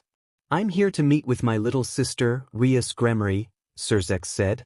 "Wait here for a moment while I call Rias," I said. Then I closed the door and headed to the dining room where Rias was eating breakfast. "Rias, your brother is waiting for you outside the house," I said. Rias was surprised that her brother was here. "Oni-sama. What is he doing here?" Rias said as she stood up to meet with her brother. "Right, Rias? You can let your brother in the house," I said. Rias nodded her head in understanding. With Rias and her brother in the living room, they were having a conversation. Rias asked her brother why he was here, and it was due to the open house of Kuo Academy. Surzex heard about it through Serafal during one of his visits to her office. Then Rias noticed the injuries on her brother. "Oni-sama, what happened to you?" Rias said. She was worried for her brother. He may be strong, but he was still her elder brother. It's nothing to worry about. When I heard about the open house, I was so excited that I tried to teleport to your location. Serafal tried to warn me not to, but I didn't listen. The teleportation backfired, and I was injured, Surzex said. Rias knew just how powerful the protection spell on the house was, but for her brother to fail was another thing altogether. And the injuries that he sustained didn't seem to be healing at a demonic rate. She didn't have that kind of experience when her teleportation spell failed. I've experienced having my teleportation backfire on me when I tried teleporting inside this house, but my injuries didn't stay for more than a few hours. If what you told me is true, then the injury has stayed longer than it should have. And it doesn't seem to be healing. I need to ask Issei about this, Rias said. She then stood up and walked to the dining room. Sit. I have a question, Rias said. Go ahead and ask, I said. When I tried teleporting to your house, my magic failed, and I was injured, but it healed within a few hours, but my brother isn't. Is there something different with the protection spell that you put in place? Rias asked. Yes, there is. I upgraded it to have a deterrent. If someone tries to teleport inside the house without permission, their magic would not only backfire but the backfire will be laced in the power source of the protection spell. If you can't get rid of the energy plaguing your body, then the injuries that you've sustained would heal at a human rate. If you're worried about your brother, then I can help him remove the energy plaguing his body to allow the injuries to heal, or he can wait for the injuries to heal on their own, I said. Rias was relieved that the injuries would heal. If it isn't too much to ask, do you mind removing the energy from my brother's body? Rias asked. Not at all. Come with me. It won't take that long, I said. Then Rias and I headed to the living room, where her brother looked at the pictures around the place. I asked Surzex to stand still as I detected all the areas affected by the extra-dimensional energy, then I proceeded to control it. I ensured that all the energy was out of Surzek's body because even a tiny amount could be an issue. There you go, all done, I said. It goes to show how powerful the protection spell I set up is. Surzex acknowledged the power that I possess, even if it was just barrier magic. Thank you. I best head back to the dining room and finish breakfast, which I suggest Rias do as well since school starts in an hour. You are welcome to join us, I said. I'll be more than happy to join, Surzex said. When we got to the kitchen, Surzex was surprised to see Grafia. Grafia. So, this is where you've been, Surzex said. Lucifer-sama, Grafia greeted. If you're here, that means the man you are serving lives here, Surzex said. Yes, Lucifer-sama. I've decided to serve Issei-sama from here on out, Grafia said. That means that you've finally fallen in love. A long time ago, you said that you'd never serve any man, except the one that you've fallen in love with. That's why you served the House of Gremory through my mother, not my father, Surzex said. Grafia nodded. After breakfast, we all headed to the school. This is the time that everything is normal. Nothing happens. But this time, when we arrived, I was met with Valeria Lucifer. She was waiting for me. Valeria and I stared at each other, even when she started walking towards me. Not once did we lose eye contact. The staring contest was intense. I could feel her analyzing me. She was looking for something. Hyoudou Issei, tell me, how do you think you rank among the strong in this world? Valeria asked. Who knows? But I know I'm stronger than you, I said. This seemed to annoy her. Just because you were able to defeat Kokobile doesn't mean you're that strong, Valeria said. She was laughing, but I could tell that she was irritated by what I said. You're correct. Just because I was able to defeat Kokobile doesn't mean I'm strong. But there is one thing you don't know. I didn't fight with all I had. I barely used my power to defeat Kokobile, and that's without even using my sacred gear, I said. Spoken like a true dragon. With confidence. But if I was to rank you on the amount of energy I can feel from you, you wouldn't even be in the 3-digit range, Valeria said. Confidence. I am confident in my abilities and knowledge. And what I can do with both. You may think it's arrogance, but that's only because you haven't seen what I'm truly capable of, I said. I then lowered the suppression on my power. Valeria's eyes widened. The amount of power I was releasing was immense. But that's not even everything I'm capable of. One thing Valeria didn't realize was that we were in the mirror dimension. That's why I didn't have any problem releasing my power. You're strong. I didn't think someone as powerful as you would be in a town like Ko. No matter, I'll be looking forward to the day we fight, Valeria said. She then left to wherever she wanted. I stealthily took her out of the mirror dimension. Some people got scared when she suddenly appeared out of nowhere. This confused her because she hadn't done anything, but people screamed at her presence. When I left the mirror dimension, no one knew what Valeria and I talked about. All those that knew about the mirror dimension knew that's where Valeria and I went. Later in the afternoon, the open house starts. My parents arrived with Grafia, and they asked her to film everything about me, Asia, and Rainer.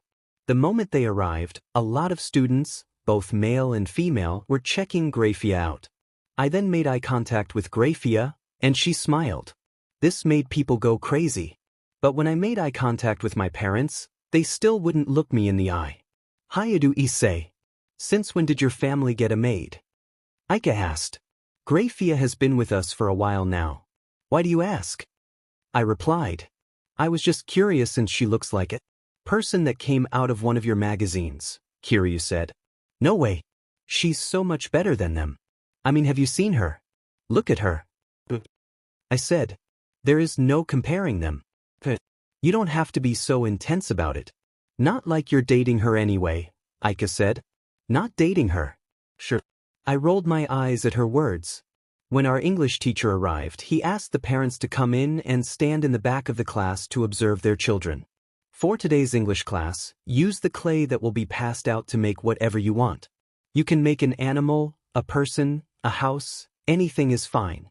Express what you visualize in your head just the way it is. Give it shape. Expressing yourself in that way works in English conversation as well, the English teacher said. I could hear my parents cheering for Rainier and Asia in the back, but not for me. That's a bit rude. Aren't they my parents? But I let it be since Asia needs more attention since she's never had a family before. I smiled at their antics. Hey, Drake. What do you think I should make? I asked. I don't know. I've never had to deal with something like this before. How about the battle between Albion and I? Drake said. But I don't know what it was like, I said. Leave that to me. I can send you an image in your mind, from there use it as a reference, Drake said. I received a mental image from Drake. It was a fierce battle. I can work with this, I said. I started memorizing the image. I visualized it, and my hands would move according to the image in my head. Every detail of the fight I would mold into the clay. I was in a trance. It lasted for 12 minutes, only because I was done. It could have been longer. I looked down on the clay and it was impressive. The feeling I got when Drake showed me the image of the fight, I can feel it when I look at the clay. This turned out great. I shouted. I was proud of my creation. I looked around the class since it was very quiet. I saw people looking at the mold that I created, and they didn't like it. They feared it. What's wrong with you guys? I asked. What is that thing? It's scary, Kate said. I shaped the clay. What else would it be? I said. Hyoudou-san. Could you please put that thing away? The English teacher said. Sure. I put away the clay model. I even covered it up. My mom then came close to me as she whispered in my ears. I see. You didn't use magic on that model, did you? Mom whispered. What? No, I didn't, I whispered back. If that's the case, then why does it have this feeling of power and destruction? Mom whispered. That's because that's what I visualized. The model was made by the visualization of a battle long ago, I whispered. Okay, Mom whispered. She then went back to where she was standing before. During the open house, none of the lessons were normal, not even maths. They made us do different things. Thankfully, that's all coming to an end as it was already the last lesson for the day. The following morning, before the start of the conference between the three factions, Sirzex visited me. He asked me if I could be the one that set up a barrier to keep the unwanted out of the meeting. I agreed to this, though I used a different method. Rather than causing a backfire when someone tries to teleport in the barrier, they will be transported inside the mirror dimension. It didn't matter if they were human or devil. They will not be able to interrupt the meeting. Inside the meeting room, one can see Michael from Heaven and Griselda Corda, who seems to be holding a package in her hands, Sirzex with Serafal, and Azazel with Valeria. Then there was Sona and Rias, along with their queens. I can see Michael staring at me, and so is Valeria, and I know why. Now, introductions are in order. I am Sirzex Lucifer. This is my little sister Rias and her queen Aquino, Sirzex said while introducing Rias. Serafal Leviathan, and this is my sister Sona and her queen, Tsubaki, Serafal said. Azazel, Governor General of the Fallen Angels, and this is Valeria, White Dragon Empress, Azazel said. Seraph Michael, and this is Griselda Corta, Michael said, and Griselda bowed her head. Hyoudou Issei, I said. I didn't want to say any more. I believe all the participants are here. So, shall we begin the meeting? Surzek said. Sona and Rias then retold the situation they were in. They reported everything and they left nothing out. They even mentioned their knowledge of God's death. Griselda was surprised with the information she heard, as the death of God had never been mentioned to her. Though, the most that interested her is the mention of an Excalibur that isn't in pieces. It wasn't just her. Everyone was interested, even if they read it through the report. It was different to hear it in person from those involved. Those are the details of the incident that my peerage and I were involved in, Rias said. I, Sona Citri, also bear witness that the events in her report are true, Sona said. Thank you. You may step down. Now, Mr. Hyoudou, how about you? Is there anything you would like to add to their statement? Surzek said. Nothing. Her report is spot on. There isn't a single sentence she said that isn't accurate, I said. I see. Now, I would like to hear the fallen angel's Governor General's opinion on the report that was given, Surzek said. There isn't much that I can say. Kokabeel has left the Grigori for a while now. He proposed that the fallen angels show their superiority through another war. Shemhazai and I rejected that proposal. The fallen angels, just like the devils and angels, aren't in the condition for another war. Nor am I interested in one, Azazel said. So, you're saying that you didn't know of his plan? Surzek asked. No, I didn't. As I said, he left the Grigori a while back. We've been searching for him, but he was nowhere to be found. That's why when I felt his presence, I sent the White Dragon Empress to deal with him, but that fell through when I assumed the worst, as the magical signature of Kuo Town's leaders disappeared. I flew to Kuo Academy myself, but I couldn't find a single trace of magic being used. It was like everything disappeared to nothingness. After searching for a while, they suddenly appeared from a portal, Azazel explained. Now, enough of this farce. Let's just quickly make peace. That's what you are all after, isn't it? Azazel said. Sona and Rias, along with their queens, were shocked at Azazel's words. None of the leaders denied the words of Azazel. Azazel was expecting to be attacked during the meeting, but he sighed a breath of relief when nothing of the sort happened. Looking around the room, Valeria seems to be waiting for something. She doesn't know that the barrier was changed at the last minute, meaning her plan to allow the Satan faction and the rogue magician to disrupt the meeting was a flop. I looked at Valeria and smirked. She saw this but didn't have any reaction. For the past few minutes, I have been feeling all the people that have tried to enter the barrier.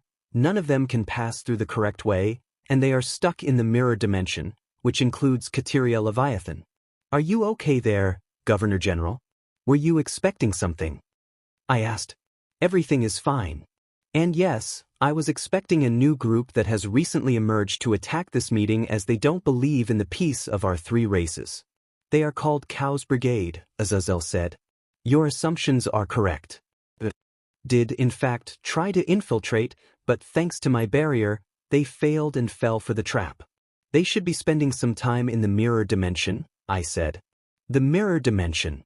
That was mentioned in Sona and Rias' report. What is the mirror dimension? Surzek asked. A dimension that is a mirror of our world. Everything that happens here will be reflected in that dimension, but it doesn't work the other way around. It's a good place to trap my enemies because they can see everything happening in the real world, but they won't be able to interact with anyone. Those with weak mental strength would go crazy over time. Though none can access it except for me, I said while a smile on my face. Oh, that's interesting. I've never heard of anything like it. I've heard of different realms, but a dimension that mirrors a world. Now that's interesting, Azazel said. Can we get on with the meeting? Seraphal said. The three-way deadlock is only harming this world. You all agree, right? Azazel said. The two war generals, God and the Devil King, have been annihilated, Surzek said. That's the thing. The problem lies with the two outside the three powers, the Red and White Dragon Emperor/Empress, who are strong enough to change the world.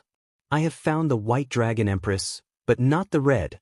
I've felt its awakening, but not who or where they may be, Azazel said. Hold on.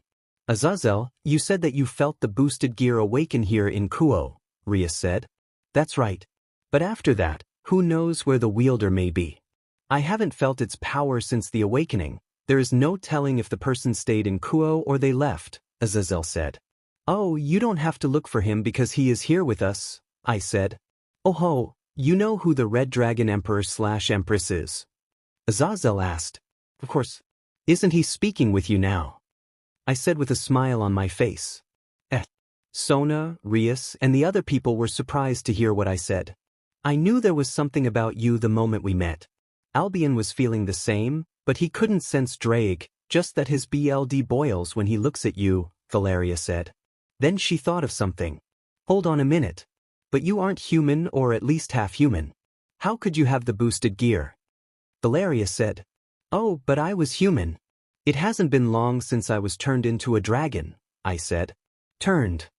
Azazel asked. That's right. I was born human, but I was born with a dragon's core.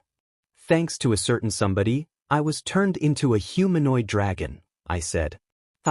I don't care for your backstory. I find this world boring. But with the Red Dragon Emperor now awake, I can finally have my fun. Valeria said. She then donned her balance breaker. If you truly are the Red Dragon Emperor, then show me what you've got. Divide. Valeria said. She was able to divide my mana successfully, but it didn't decrease in the slightest. That's not right. Divide. Why isn't your power decreasing? Valeria shouted. The reason for that is Avalon. She steals my mana, and Avalon replenishes it. No matter how much she divides, I would never run out for as long as I have Avalon. Boost. Drake announced. Everyone looked at me. They saw my fingerless gauntlet. Michael was confused since the boosted gear looked different. Then there is the fact that the 10-second limit isn't functioning. That cannot be. How were you able to remove the 10-second limit without achieving balance breaker? Valeria shouted. Oh, but my boosted gear is in balance breaker. Unlike the original boosted gear, I don't have a scale mail as I find it too bulky. Now, if you want to fight, then let's fight, but let's go somewhere where it wouldn't bring harm to bystanders, I said. I then brought all the people in the conference to the mirror dimension. Valeria tried to fight it, but she wasn't strong enough to break the mirror dimension portal. As for the others, they just let it take them as they felt no ill will. Once we got to the mirror dimension, all the terrorists that tried to enter the meeting were there, trying to get out. I used my power to control the mirror dimension to send them away, and then I created a pseudo-arena for Valeria and me to fight. I had a smile on my face. I weaved from left to right multiple times. It didn't require much effort to dodge Valeria's onslaught of attacks. Although she couldn't hit me, she was enjoying the fight. I can see the joy in her face, the joy of not needing to hold herself back. Valeria then used the power of her divine dividing to divide my magic power. Still, no matter how much she divides, it never exhausts my reserves while she reaches the limit of how much magical energy she could absorb. To remedy this limit, Valeria was releasing the energy through the light wings of the divine dividing. As much as Valeria could remedy the limit of her absorption, it was increasingly getting more difficult as I continued to boost my magical energy. Since I didn't lose any magical energy thanks to Avalon replenishing the divided energy, meaning that the amount that I was boosting wasn't decreasing, instead, it was just getting larger and larger. This caused Valeria to struggle in her division of my energy. Slowly, Valeria understood that her balance breaker wasn't enough. She needed to use more of her powers. I heard her chanting to activate her Juggernaut drive. Upon the completion of the chant, Valeria was covered in her Juggernaut drive. The form looked like her scale mail, with the difference being that it was much larger and had a more draconic appearance. The armor possessed claw-like growths on the hands and feet and horns and a fanged mouth on the helmet. As powerful as this form was, it had drawbacks.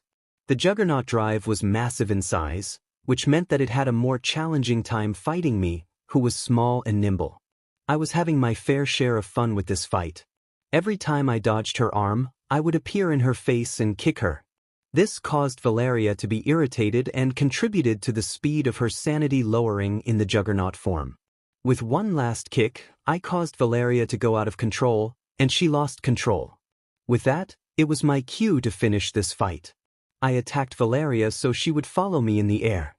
As soon as we were far away from the observers, I started to charge the boosted gear even further than it already was. I then opened a portal to the center of the arena that I was fighting Valeria. I asked Drake to flare his energy for Valeria to notice. As Valeria made her way towards me, I created an orb that was more than 150 feet in diameter, and I compressed the energy to no more than 3 inches in diameter. When Valeria was close enough, I punched the orb, and a beam of energy blasted towards Valeria's juggernaut form. It enveloped her and dismantled the armor, leaving only shards of it falling to the ground. I took this chance to pick up a blue orb that was intact. I planned to absorb its power just like the Issei from the show. This wasn't a fight. This was nothing more than bullying, Azazel said. I looked at him as if he was mistaken. It isn't bullying if she enjoyed it, I said, pointing to a downed Valeria, who was smiling in her unconscious state. Azazel face-bombed when he saw his foster daughter. Earlier, the amount of power I used to blast Valeria was only enough to destroy the armor, not harm her, but the concussive force knocked her out. Azazel tried to wake her up, but it wasn't successful. I was ready to bring everyone out of the mirror dimension when Michael stopped me. Mr. Hyoudou Issei. Miss Shidu Irina reported that there was someone that used a sword he called Excalibur. And earlier, we were told that you had that sword. Would you mind showing us the sword? And if that sword is genuine, we would like to propose a trade, Michael said. He then signaled Griselda to take out the item she was holding. It was Ascalon.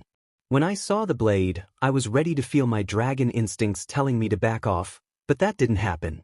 I don't have any problem showing you Excalibur, I said. I then proceeded to take the sword out and stuck it on the ground, making it stand upright. My word. Such a magnificent blade, Griselda said, enamored with the sword. At first, Griselda admired it, but the more she looked at the sword, the more she wanted to wield it. She was fighting her instinct to touch the sword, but she failed. The moment Michael saw that she was about to touch the sword, he wanted to warn her, but he failed. Griselda touched the grip of the sword, and she was blasted and sent flying. I opened a portal in her flight path that sent her towards me, and I caught her in my hands. The veil on her head fell off, and I saw just how appealing she was without it. I handed her over to Michael. How about you, Michael? Would you like to give it a try? Pulling the sword out, I said, smirking at him. No. As much as I would love to bring the sword to heaven, I can tell that only you can wield the sword. I also saw that the sword only used enough power to knock out Griselda, meaning even I would be blasted away, or at least it is a possibility, Michael said. Those words may have been what came out of the Archangel's mouth, but I could tell he wanted to hold the sword within his hands. Since Michael wasn't going to hold the sword, I decided to make the sword reappear within my arms. Michael saw this, and his eyebrows twitched uncontrollably. He realized that even if I took the deal and if he could hold the sword, I could recall it at any time. I saw this, and I made no effort in hiding my laughter. This caused Michael's eyebrows to twitch even more. Then Azazel and the others started laughing as well. Through all this, Michael kept his cool. I then opened a portal to bring everyone out except for the Cows Brigade, who were somewhere within the mirror dimension. When I got home, Rainier and the others were worried about me since they knew that the meeting had many big shots from different factions. They knew that if there was any disagreement, it could break out into a fight, and a battle with such powerful beings wouldn't be easy. That's why when they heard me enter the house, they all charged at me and hugged me out of relief. Funny how Zenobia was part of the people hugging me since she hadn't known me for long.